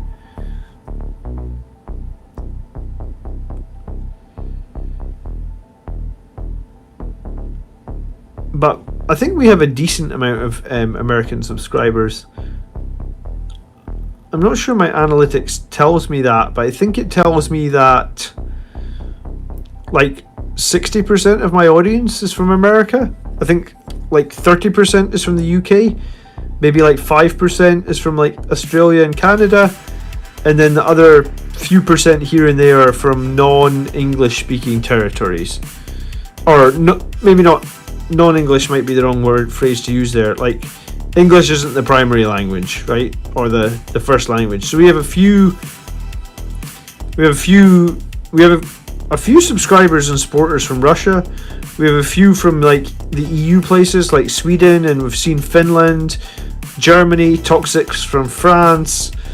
But yeah, I guess primarily it's English speaking members from places like UK, America, and Canada, and Australia.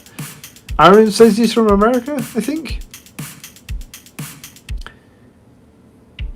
You have a list that's gone 14-0. That's funny. That's how many wins my list's gone, 14-0.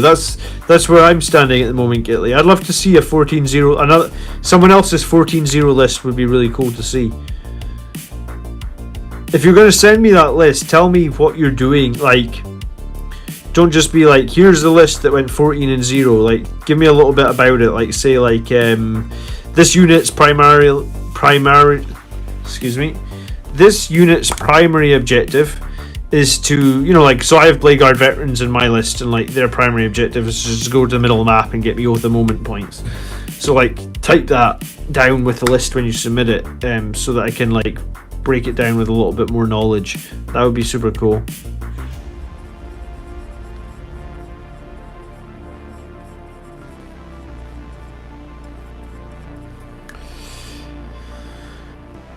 You've literally never lost at 40k. You aren't in Japan. I wouldn't know where to start with Japan. I've never been to Japan. I've never really been that far east. In terms of like traveling, I've never been that far east. I think the furthest east I've ever been is Prague in the Czech Republic, but beyond that I've been to Germany once, and I think that's it, right? Like I think the only, do you know what, I've been to Amsterdam, which is a little bit, or Holland is a little bit more east than the UK. So I've been to Amsterdam a couple of times, I've been to Germany once, and I've been to the Czech Republic once, but beyond that I haven't been anywhere further east. So like I haven't been any like Ukraine, Russia, nowhere like that, and then like China, Asia, Australia. I've never been to any of those places. I wanted to go to Australia because I've got family members there, and they're like kind of older family members, you know, so I'm on a limited time to get over there and see them. But COVID, like, we were gonna go, but then COVID's kind of threw a spanner into the works. COVID just messed up everything for everybody, I think. So hopefully we still get a chance to see them before. Yeah. Striking Scorpion 82 is a Blood Angels battle report up. Looks lovely as always, but his list is work in progress. I need to check out Striking Scorpion 3082 because I've seen one of his. I saw his Blood Angels list a while ago and I didn't like it. He had like Razorbracks and stuff in it, and like I'm like, yeah, I'm not a fan of Firstborn Marines like troop choices in general, and I'm even less of a fan of like Razorbacks with them.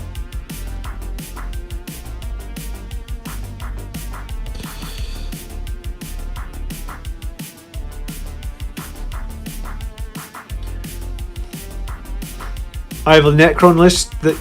Do you know what, Reziel? If you play Sisters of Battle, right? I'd like to see the strongest Sisters of Battle that you could come up with.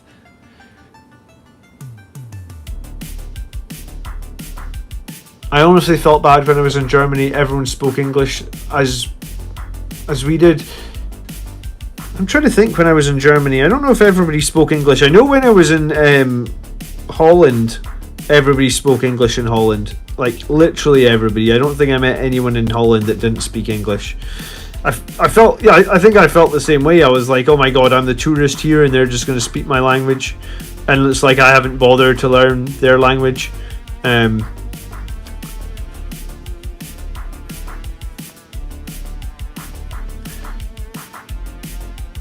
Ball Predators and Assault Marines, fluffy but not good.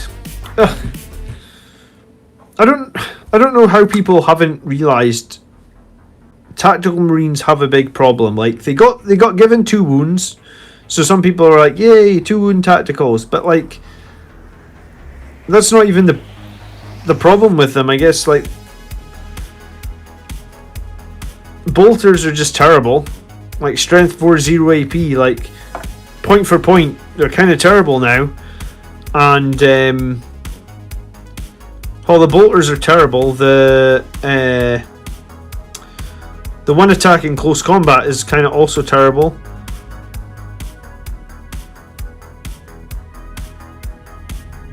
I'm gonna have to tidy up a lot of that. Wow. That's what you get for painting when you've been drinking. Let me see if I can get some of this paint off here. Oh, it's maybe not too bad.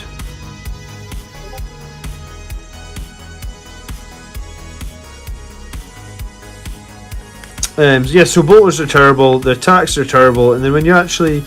People are like, but we can give them some special weapons. I was like, yeah, the second you start giving them special weapons, they cost too much. So I actually don't know how you run tacticals effectively right now. I actually don't think you can.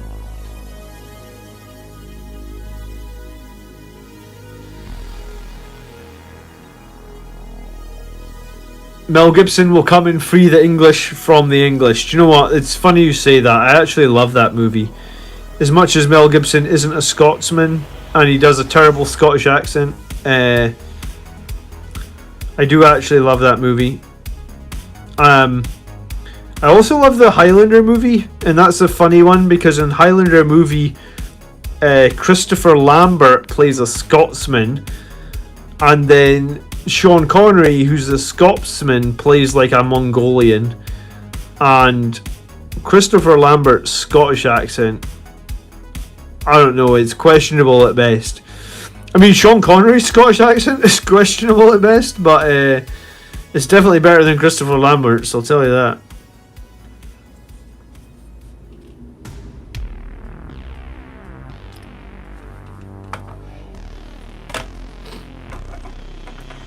Even when Death Guard are using 4 CP on bolters, they are terrible. Yeah, we saw that, didn't we? Colin used that 4 CP on those Death Guard Terminators against me a couple of times, and honestly, the second time he used it, I was like, oh great, he's going to spend all 4 of his CP on these bolters, and they're going to do... Well, they're definitely not going to do 4 CP's worth of damage. I think he had 10 Blightlord Terminators, which is about 450, maybe even 500 points of models. He spent 4 CP on them and they killed like 3 Sanguinary Guard. I was like, I'll take that trade all day long if you're going to burn all your CP for like 6 wounds on a Sanguinary Guard. It's nothing. I can heal that. and I can get that squad back into action very, very, very, very cheaply compared to the CPU just burned on that.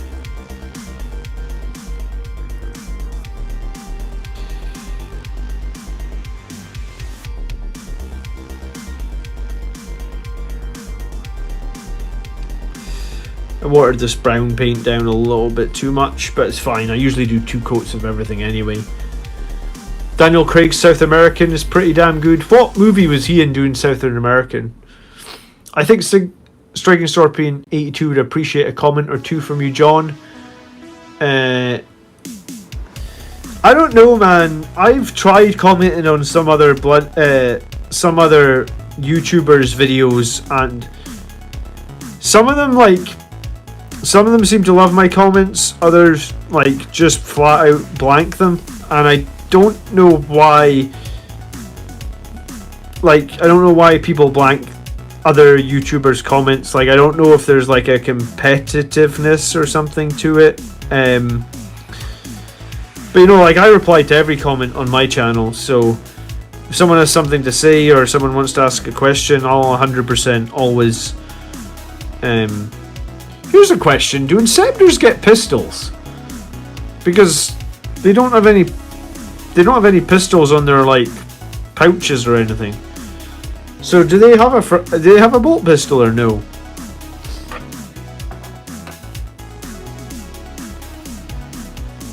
So in Highlander, Christopher Lambert is supposedly Scottish, and Sean Connery, is he supposed to be? You might be right. He's supposed to be Spanish. I'm sure that I remember him saying his sword was from Mongolia or something, but maybe he was Spanish and he lived in Mongolia in the 6th century or something. Maybe that was it. It's been a while since I watched that movie.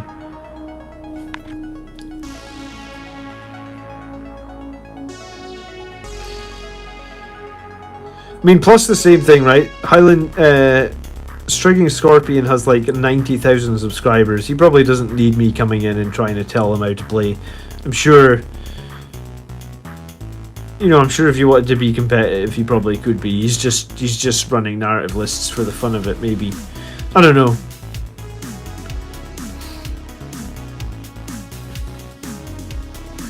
Sean Connery is an Egyptian. Yeah, I thought it was something like Egyptian or Mongolian or something. Inceptors do not have pistols. Do you still use your super heavy tank? I'm tempted to field a big boy tank in the future. What would you recommend? I haven't used my super heavy tank in a little while, because people asked me to stop running it.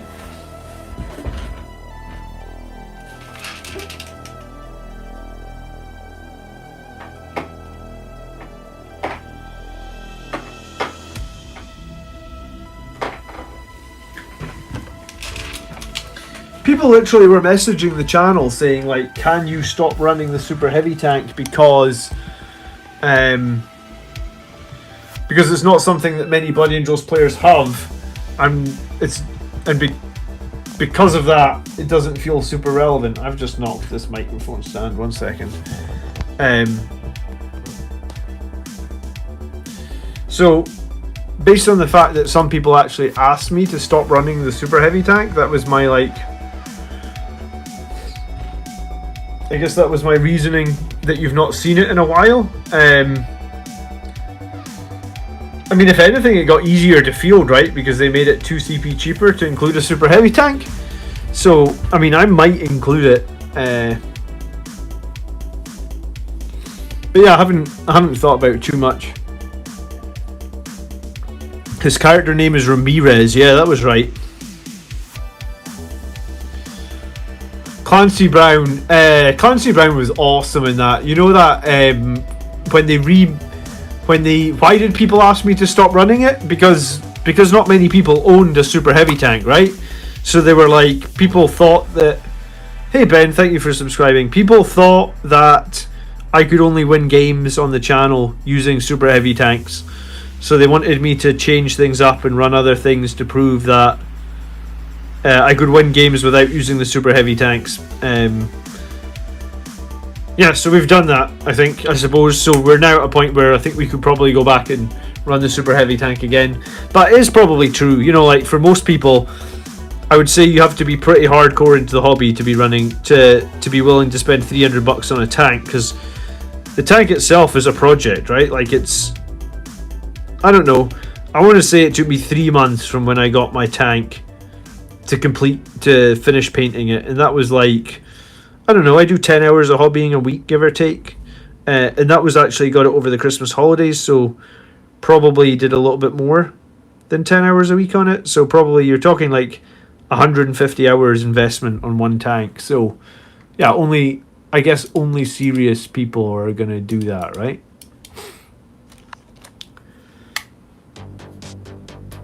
Hey Brent, good evening, how you doing? But as far as running super heavy tanks go, I mean, I think you can run them. There's a few good options.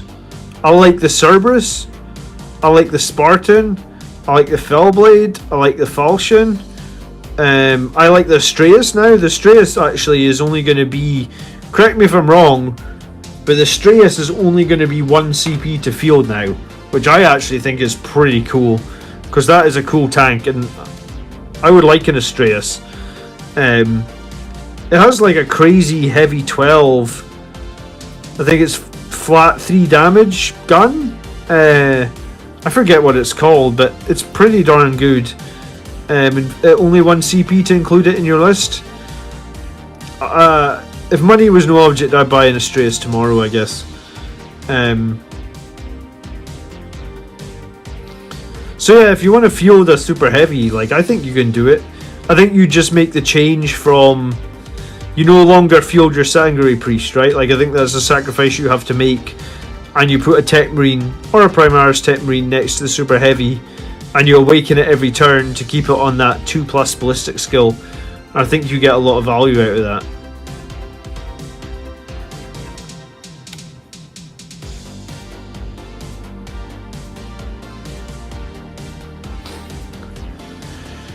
I want to carve an Astraeus out of wood and bring it to a GW tournament. I would pay money to see that. Go for it, Christian. Carve it out of wood and tell them you made it yourself, and see how they react.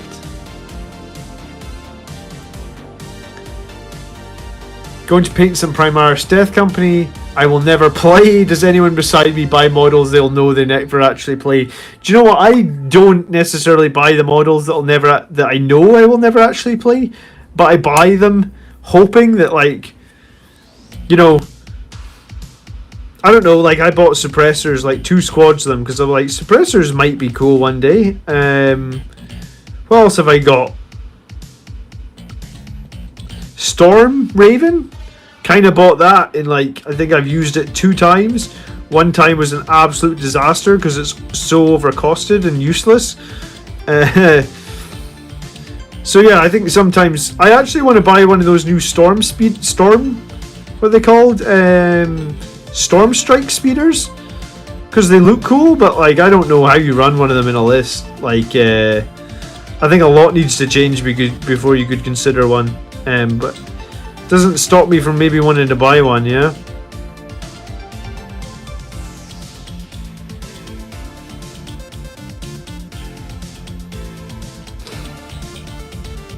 Hey Zero, how you doing? Inceptor's looking good, thank you, man. We just started these the other night, actually. The reason I'm painting them tonight is because I was drinking quite a lot earlier. My hand-eye coordination now isn't as bad as it was at the start of the stream, so we could probably shift.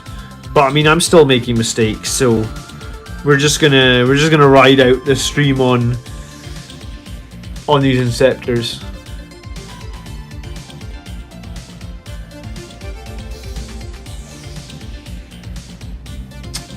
I probably don't watch quite as much YouTube as other people, Highland, and that's because basically like 3 or 4 nights a week I work on YouTube videos, I guess, so it doesn't leave me as much time to watch other channels maybe as I used to before I started my channel. So Northern Dark Arts, good evening, brother, thanks for subscribing, how you doing? Yeah, so I definitely haven't watched all the other 40k channels. I mean, I'm subscribed to a bunch of them, but yeah, I guess there's probably no way you could watch them all, right?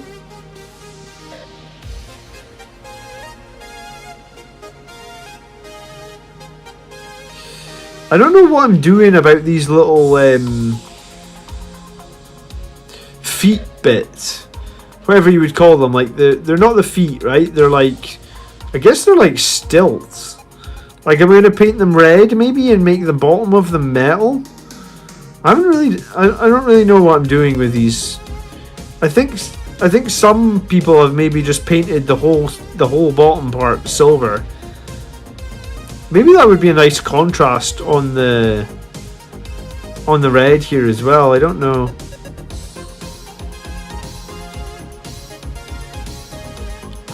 The feet are shock absorbers. I see. Well, yeah, some people have painted the shock absorbers, right?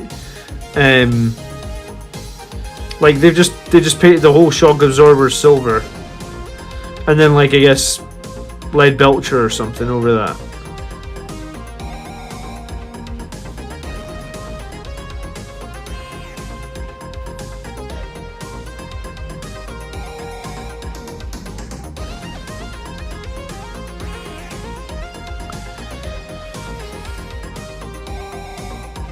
Yeah, they kind of look a bit like stilts, don't they? Maybe we should just paint them silver.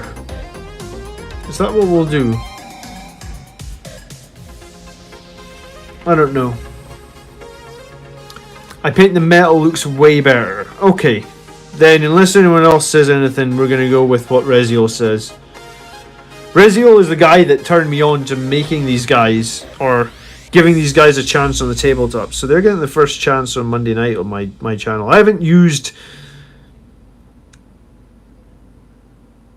So I've won 14 games in a row. That was after a 3-month break because of COVID. So that basically means I have not used Inceptor for 14 games plus 3 months. That was the last time I ran them. And that was the plasma ones. So I actually don't know if that was... No, do you know what? I actually do know. That was the 23rd of December. Because me and Andrew did our very first live battle on this channel. At the beginning of December, before all the COVID lockdown happened in the UK. So I guess I haven't used Inceptors in over 6 months. Andrew says he's really enjoying the stream tonight. Thank you, man. I honestly wasn't sure if I should stream, because I was like, I might be a bit all over the place. Just because I had quite a bit of whiskey to drink earlier. I love whiskey though. It's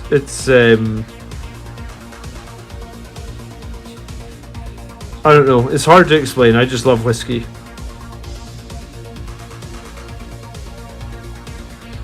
I have a really rare whiskey actually in this room right now, because my mum's getting remarried. Do you know what? I never told you guys. Good evening, Loco. I never told you guys why I quit 40k properly. So, I quit 40k, I think 2010, and the reason behind that was that my dad got terminal cancer and he didn't get a lot of time. So, I kind of spent a lot of time with my dad based on that, and one of my hobbies back then was 40k, and that was the hobby that just got dropped. So it was like an unintentional quit. Like I never intended to quit, but I just quit because, shitty situation, I guess. And it wasn't until like years later I was like, oh yeah, I really enjoyed that hobby and I don't even know why I quit. Well, and in hindsight I sort of looked back and realized that I quit because of like personal reasons, I guess. Like, so my mum's getting remarried, so I thought you don't get married very often, right? So let me show you this bottle.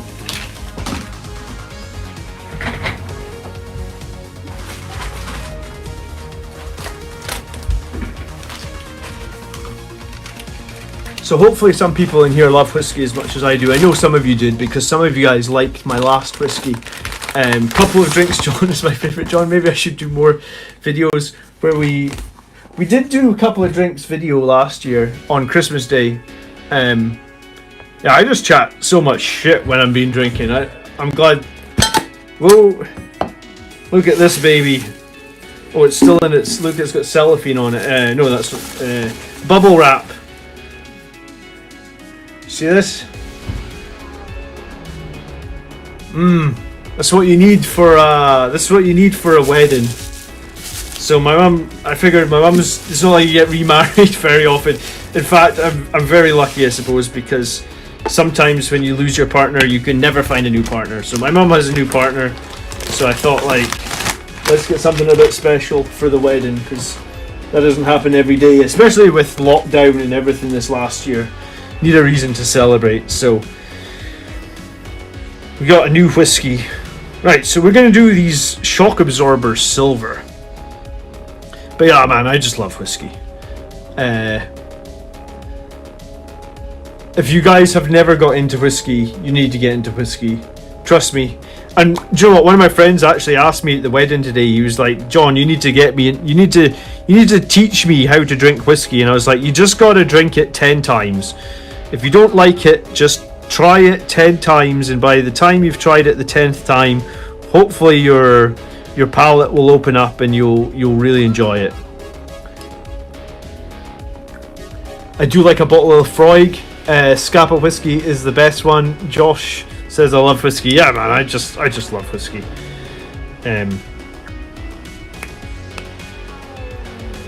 It felt really nice to go to a... So I guess because of COVID, we haven't done anything like that in the longest time. So in Scotland, in the area I'm in, there's literally zero COVID now.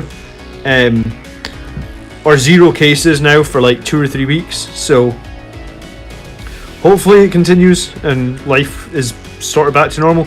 We still all had to wear masks and stuff today, but that's just where it's at, I guess. Bolter Inceptors would probably be an excellent complement to a bigger Vanguard veteran unit that don't have guns. I mean, that's kind of how I was thinking I might run them, right? Like, another interesting thing I actually thought about the Bolter Inceptors was, like, you could use them for secondaries and still fire, right? Because you've got that, I think it's called Unrelenting Fire or something. So you could use them for secondaries, you can still fire their guns, and if you need to get them somewhere else to score an objective or something, you've got potential from Upon Wings of Fire. So, I don't know. I'm excited to try the Bolter Inceptors. I'm hoping... I mean, I'm fighting against sisters, right? So if I can get, like, one good round of shooting, I'm going to be wounding them on 2s. Because... no, sorry. I'm going to wound them on 3s. But yeah, I don't know. I guess we'll see. I'm hoping that the Bolter Inceptors can do some work, and I would like to keep them in the list, I think. And also another thing, I suppose, about running Inceptors with Sanguinary Priest is you can just res them if they die. I mean, that's always pretty legitimate tactic. Everyone complains every time you res an expensive model. Well, Inceptor's 40 points a model. I mean, it seemed like a pretty good revive target for me. You know, like, I think reviving Sanguinary Guard is good, and these guys are 8 more points. Take a shot and then start sipping, you'll understand whiskey. That's not a bad idea, actually, Christian. Take a shot to just get over it, and then go sipping.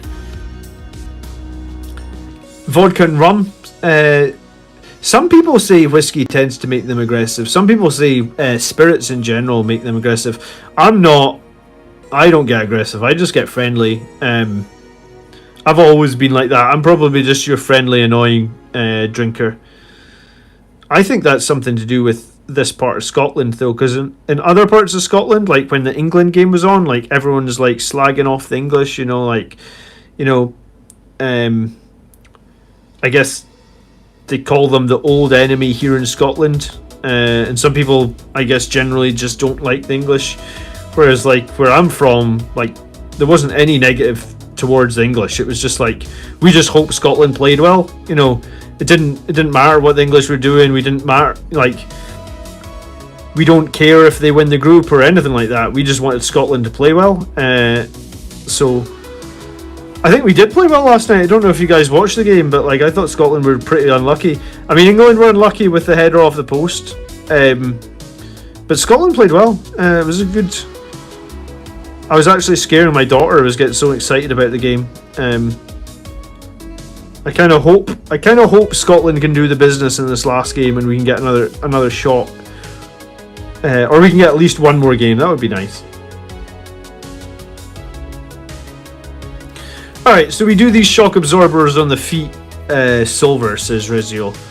I think they look pretty decent. Oh, I think they'll be okay as silver.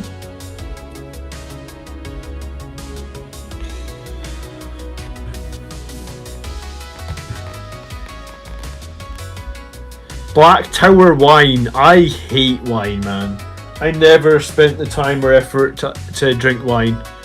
So, like, I just do not enjoy wine at all. I think it tastes like vinegar. I'm from Durham and worked all over Scotland, and I've always been warmly welcomed. Yeah, I mean, I suppose it's the same in any country, right? It's just the select few that are the problem, I guess. But yeah, where we are in Scotland, people are just generally nice, I guess.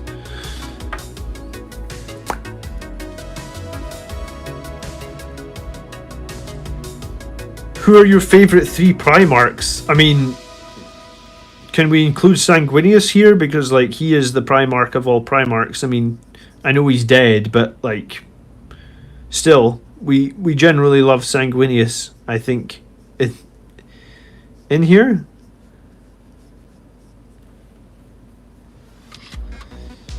I actually try and focus my 40k reading on Blood Angels books and lore.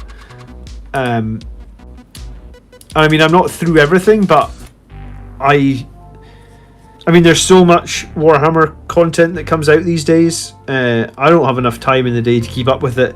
I have been trying to paint.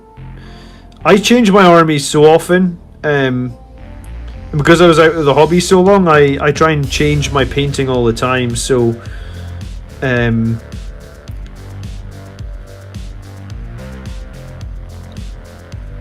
I don't fully know all the stories about, like, Leman Russ and Dorn and Guilliman. I mean, I've heard a bunch of the stuff about Guilliman and then Indomitus Crusade, but, like,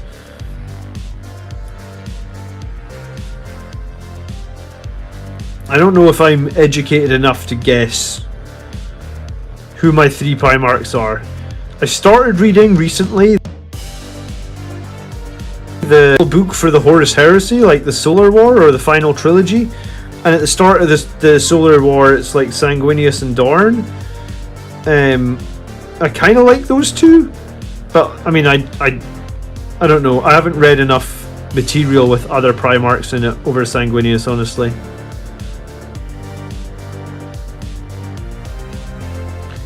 I'm much more focused on winning games on the table than the lore. And I mean, maybe that's a bad thing, but you know, that's just who I am. I like to play competitively, and, like, I do read some of the lore if time allows, but, like, I guess it's secondary to winning the games.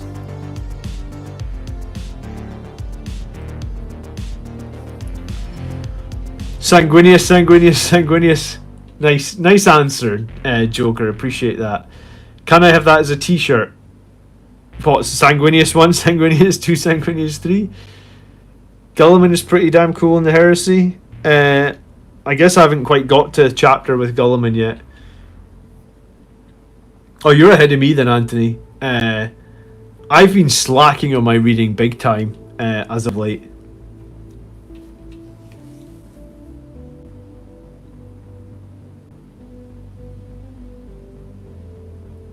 I tried Lagavulin at a single malt festival for Robbie Burns Day.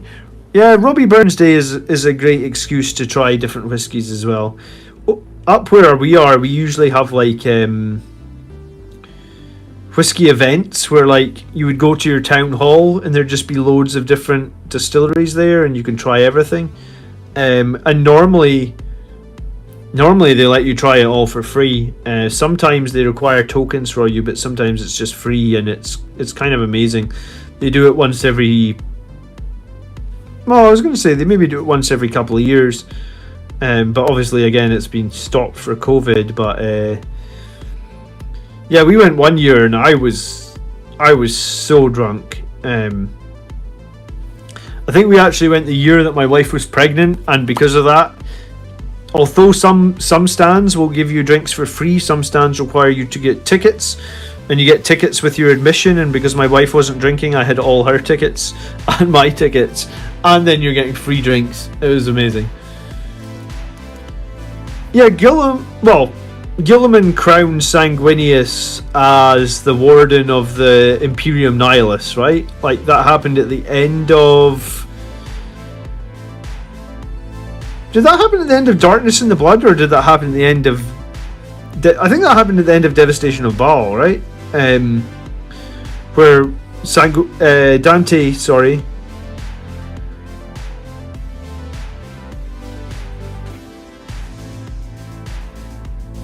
Alright, maybe I'm not with you. Maybe you're on a completely different book to me. I thought you meant Dante, and you said Sanguinius. Sorry.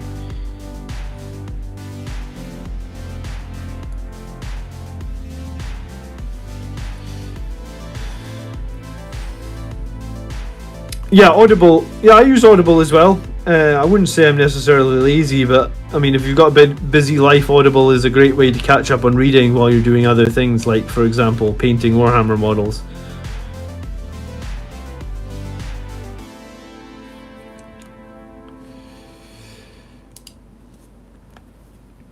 What's the lore of your army? I don't know.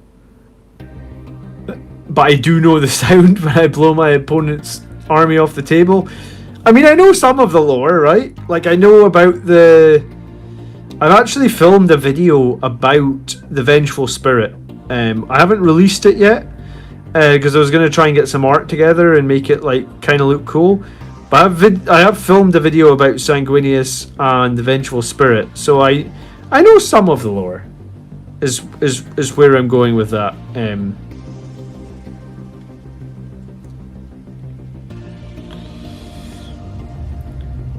But yeah, we do very much read all the rules in terms of trying to play to win, I guess.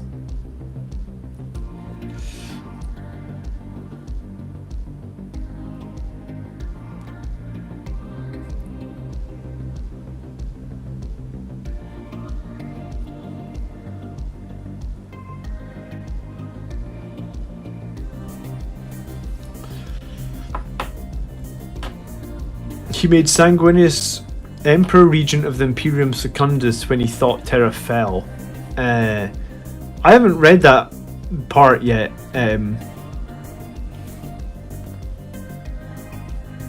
Is that in the Siege of Terra series, or is that in another book?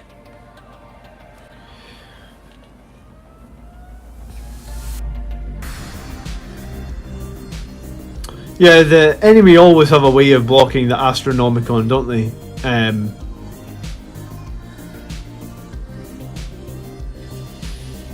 You want to be famous, buy followers, prime and viewers. No thank you. But thanks for offering.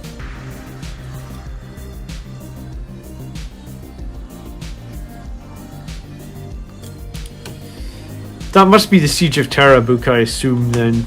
Or...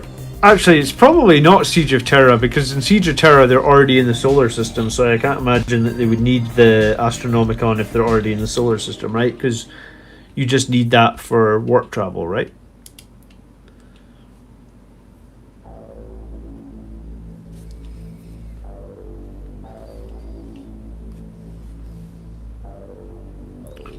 I wonder where we're going with this one.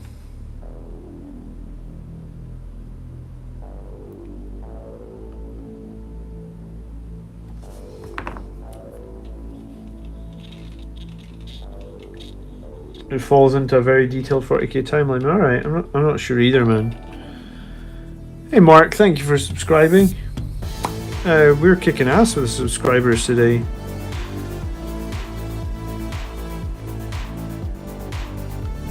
Hey, if you guys are enjoying tonight's video, if you can hit the like button on it as well, that is always very much appreciated. I'm going to fire my little like banner up. Say, hey, like the video. Thank you.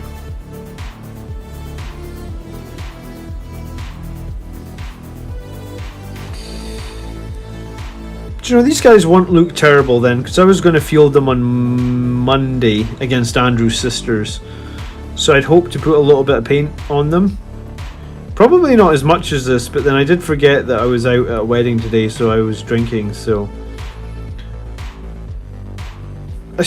after drinking, base colours is a great thing to paint, because you don't need to be too accurate. I certainly am when I'm doing base colours, and it gives you a stepping stone, and also the model doesn't look totally terrible for the battlefield as well. So it's like a triple win on the base colours. Plus you guys can keep me right on if it's... I think I'm happy I went with yellow helmets. I think yellow was the correct call, so thank you everyone that voted earlier on the yellow helmets.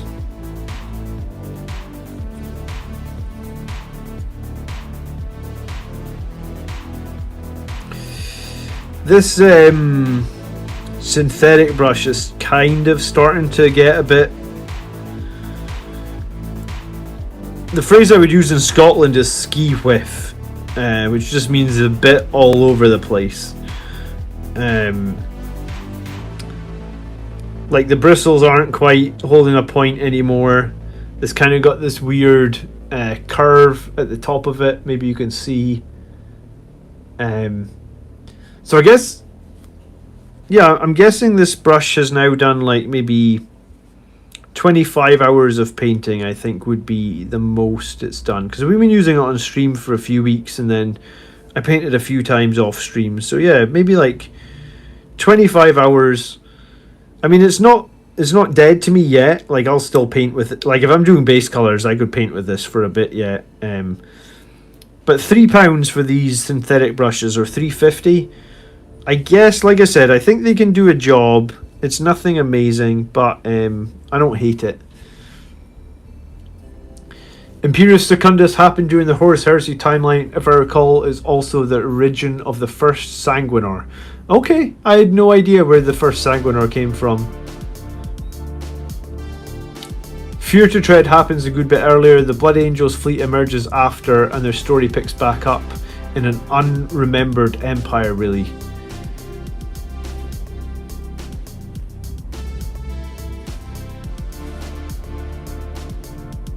We probably need to make a... We probably need to make a thread somewhere, like in the Facebook group, or... I actually started a Facebook page today as well for the channel, where I can just post links to all the videos as well. So if you ever miss my videos, because YouTube doesn't always send them to everybody, you could... You can also follow us on like actual Facebook now, but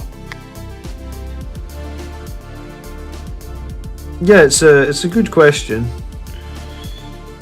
Like, we should make a thread with all the books that people should read, I guess. I mean, I guess people should read everything, but like maybe like a priority list of Blood Angels lore novels or stories or whatever you want to call it.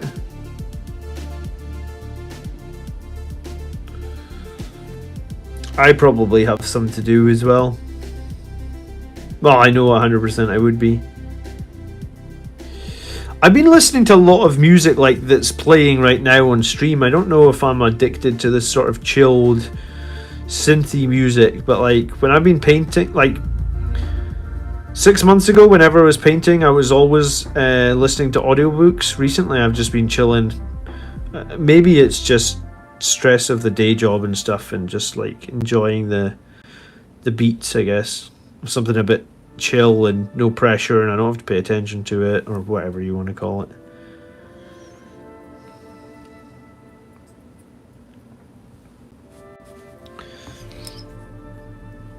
Question, guys, can a chief apothecary priest heal itself? Yeah, 100%, Matt. He can heal himself if he wants to.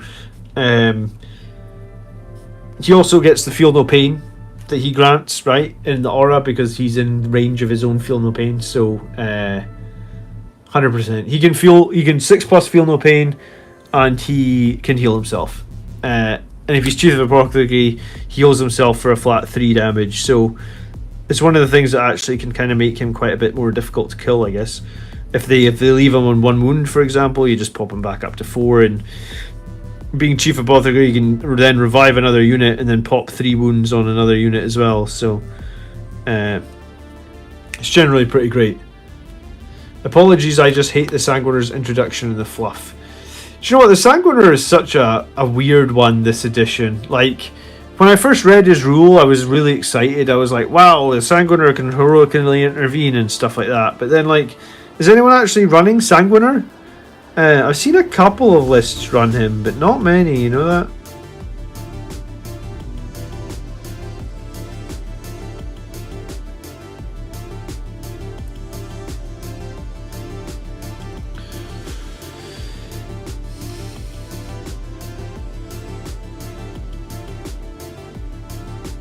I've not got to the Blood Angels lore. Yeah, I mean, I guess it will be like book 7 probably for the Blood Angels lore.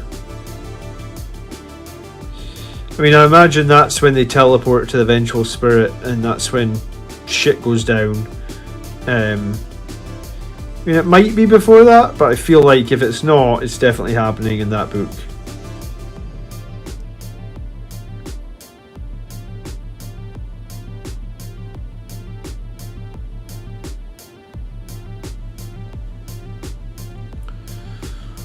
Had a game this week and won 60-55. Denied my opponent 6 points for Slay by healing the Sanguinary Priest, and it got a bit heated. Fair enough. But no, it's totally valid to heal the priest himself.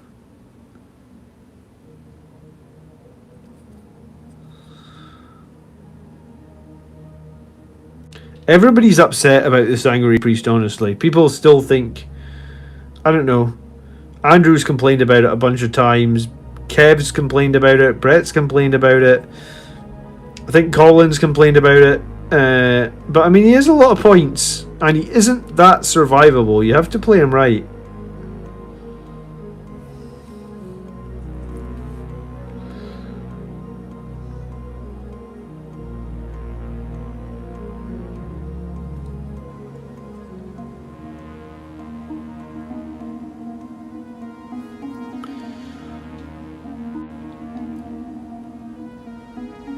The Hotline 1 in Miami 2 soundtrack. Here's the thing, I have to listen to royalty-free sound music, Toxic, when we're streaming, right?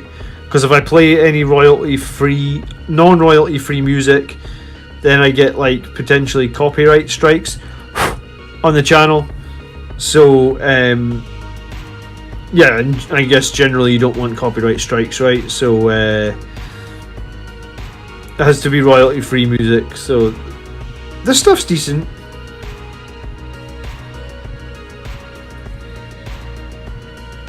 I always like to paint a black knee pad on the guys that I paint red, because I usually put some sort of transfer on their left knee pad, so I always paint it black.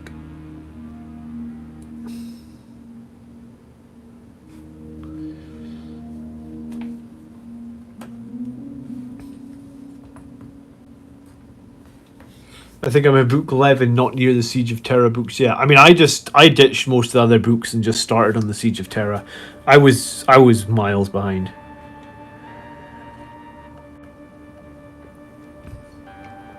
The non-turn 1 miraculous intervention isn't that miraculous when your poor units get turn 1 charged by the enemy.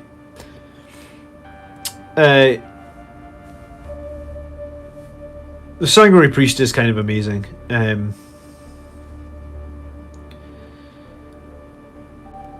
But yeah, I mean, I guess occasionally the priest can get exposed. I mean, that's the danger you have with running a character alongside a bunch of jump units. Happened to me this week, right? My Librarian Dreadnought got left out in the open and got killed. But, I mean, it is what it is, I guess. It happens.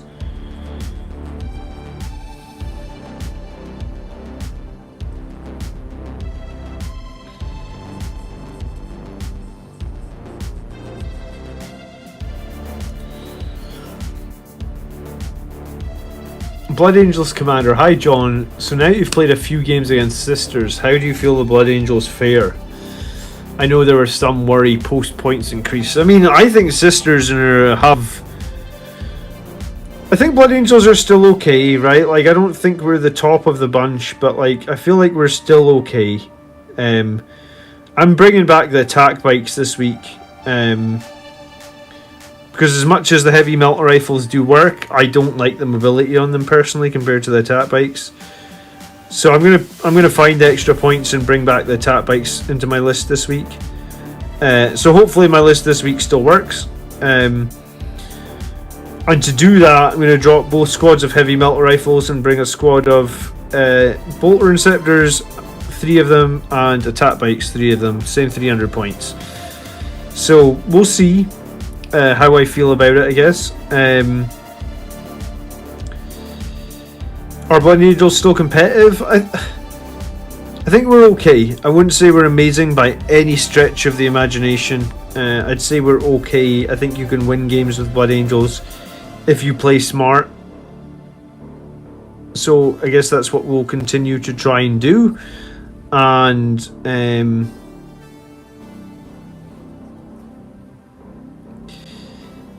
Sisters are a tough one. I think there's a really powerful Sisters list to be found. I was trying to help Andrew level up his Sisters list, like make it more powerful, and we discussed a lot of tactics at the end of the game last Monday. And Andrew's going to be my teammate at that tournament that I'm going to in September, so I need him to have a really strong list. So I was discussing with him how he could potentially make his Sisters list stronger, and we're going to fight that, I believe, this week. So yeah, I generally feel there's a really, really strong Sisters list to be found within their no codex. And like, I think their new codex is more exciting than the Blood Angels supplement was, that's for sure. And yeah, I think there's a strong Sisters list to be found. It'll just be a case of a bit of practice to find the list, and you know, hopefully he's going to bring stronger lists, you know, because I want as tough a game as we can get, right? Especially because we're going to a tournament, so I need to fight the strongest armies he can bring, so that we can know our list is strong as well, right? So,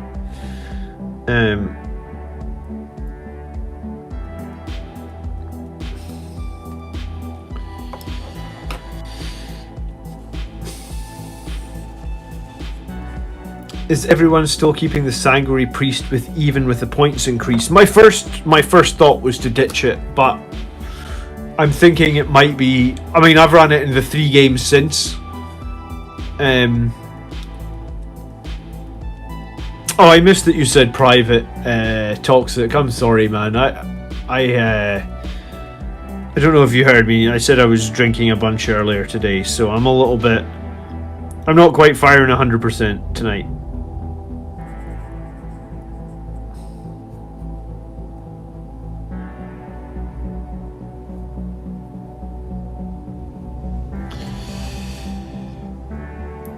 I collect both Ultramarines and Blood Angels. What are your thoughts on Ultramarines and their viability? The codex is a bit old. I mean, I assume that Ultramarines are going to be viable again properly when their new codex drops.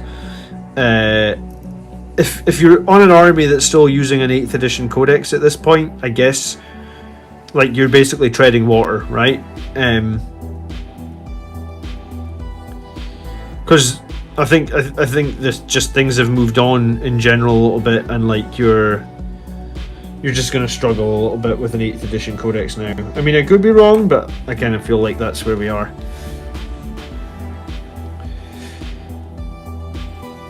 I think you're frustrated with how they treat Dante, which is fine, but the Sanguiner is not why he's got problems. The Sanguiner is old and underpowered as well. Yeah, I think Games Workshop have neglected the Space Marine characters of late.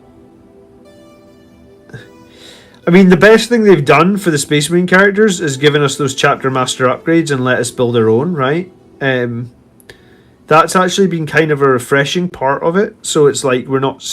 if we don't think the characters are good or balanced or whatever, we can at least go screw it and build our own. And I guess that's what we've all been doing, or that's what I've been advocating on this channel, right? So I guess it is nice that we finally have that option to say screw it and build our own. But at the same time, I guess people would really like to see their favourites, like Dante, like Mephiston, not necessarily be an auto include, but at least be in a very good place, so including them doesn't feel like you're hurting yourself. I feel like that's where we are.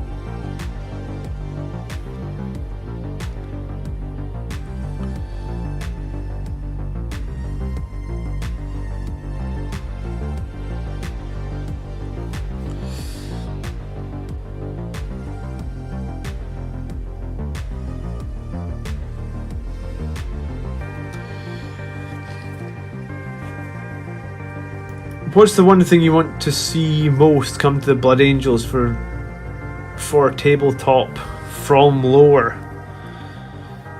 I mean, I think it's the same thing that we had that survey on, that like 800 people voted on this week, is like, I was generally excited in the darkness of the Blood Book when Dante was like, I'm so old, I need to go through the Primaris Rubicon. And then basically they don't let him. But yeah, I mean, I think everybody, from my talking to things or talking to people, it feels like the thing Blood Angels want the most are a revamped Dante, or a Primaris Dante, or an upgraded Dante, or not just. At this point, I don't even know if the rules would be enough. Like, sure, changes rules, but I think at this point everyone's been waiting so long. He just needs a new model. Like, just give him the new model that he deserves and let everybody be happy with the new model, and maybe even new Primaris Sanguinary Guard might be a thing as well.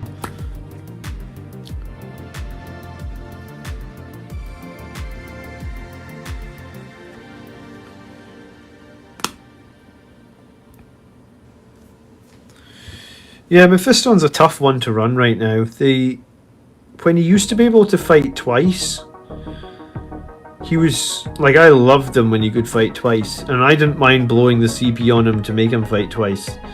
I generally thought it was still really, really strong. Like, he used to be able to jump in and kill a Leviathan from full health, and this is when a Leviathan was stronger, right? I think the Leviathan was toughness 8. And I think it had the 4+ invulnerable save, and Mephiston could kill it from full health in a single turn. And you could kill it sort of reliably in a single turn. And then I guess they just changed everything, and it's like,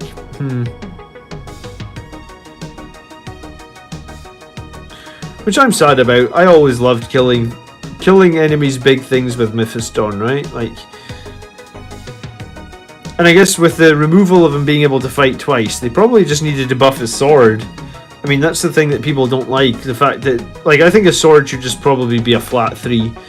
It's supposed to be like this legendary strength 10 force sword. So why is it not flat 3 and D3? You know, if they'd made his sword flat 3,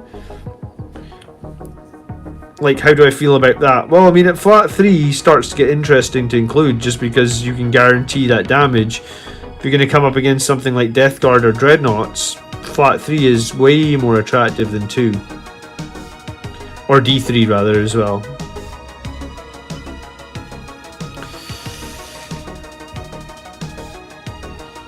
Alright guys, it's like 2 minutes to midnight. I have done actually a decent-ish job on these guys, considering what we've been drinking today.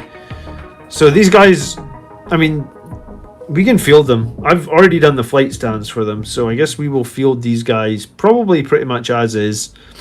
They at least have 3 colours on them, 4 colours if I count correctly. Red, Dawnstone, black, and the yellow helmets. So 4 colours. 5 colours.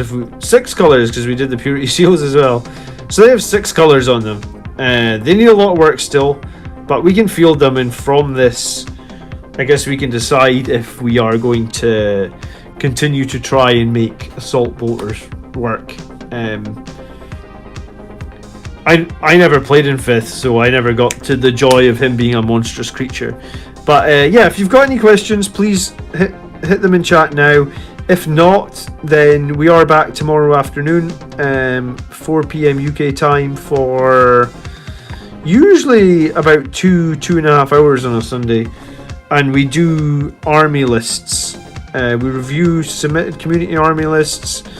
We talk strategies, and we'll be using the new chapter approved points for them. And then as always on Monday night we have a live game, and it is going to be a rematch against Sisters of Battle this week. And hopefully Andrew's bringing in even stronger Sisters lists, so it should be a close game on Monday night again. I guess we'll see how Andrew knows our strategies and tactics by now, so, but I mean, we have added the Inceptors, so I guess we'll see how these guys do, see if they change up the meta at all a little bit.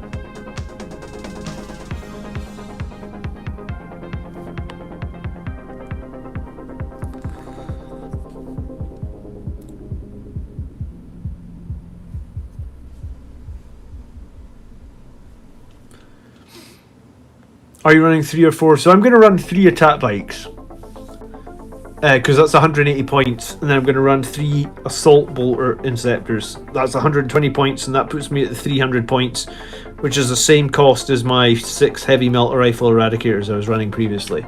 So it's just basically a straight swap. 3, get back 3 attack bikes, bring in 3 assault bolter inceptors, and lose the heavy melter rifle eradicators. I'm a sleepy Primarch. Good evening, Sanguinius. Thanks for hanging out. Good evening, Josh. Stream bolter inceptors, but being plasma instead with a twist. I mean, it's going to be bolters. I don't have the room I don't have enough points to bring the plasmas, so it's 100% going to be bolters. But we are going to be up against Sisters of Battle, so I feel like the strength 5 is going to probably be fine. When did I start 40k? It was 2nd edition. I had a long break, but I came back right at the beginning of 8th edition. Do you know what? These are the last 3 models I need to paint to finish that Dark Imperium box. We've painted everything else in the Dark Imperium box at the beginning of 8th edition. These 3 Inceptors were the final piece of that puzzle. So when we finish these 3 Inceptors, that'll be that puzzle over, or that'll be that box complete, which will be a pretty cool feeling. So yeah, hopefully catch some of you guys tomorrow then. As I say, we're live at 4ish. Thank you for the support tonight, guys. Some new members, a bunch of people hanging out, and also thank you for watching the weekly tactics video as well. It's been a really good week for the channel. I very much appreciate it. We're gonna hit 6,000 subscribers, I guess, probably this week as well, so that's awesome. So hopefully see you guys tomorrow, and then see some of you guys live on Monday night. And yeah, next week is going to be a different week, but I'm going to post a community update about that. And I've got a couple of videos planned for next week, but it's going to be a little bit different from normal, so I'll let you know what's happening with that as well. Probably like Monday night or something. But yeah, I hope you enjoyed the stream. 6k subs soon. Yeah, we're like 80 subs away. We get about 100 a week, Highland, so I guess this week, hopefully. Fingers crossed. But yeah, and also thanks for the people hanging out on Twitch. I see a bunch of people on Twitch. We don't normally get that many followers over on Twitch, so thanks for that too. Hope to see you guys soon. Drop a like if you enjoyed tonight's stream, and if you are new, please consider subscribing. By the blood are we made. Peace. Good night.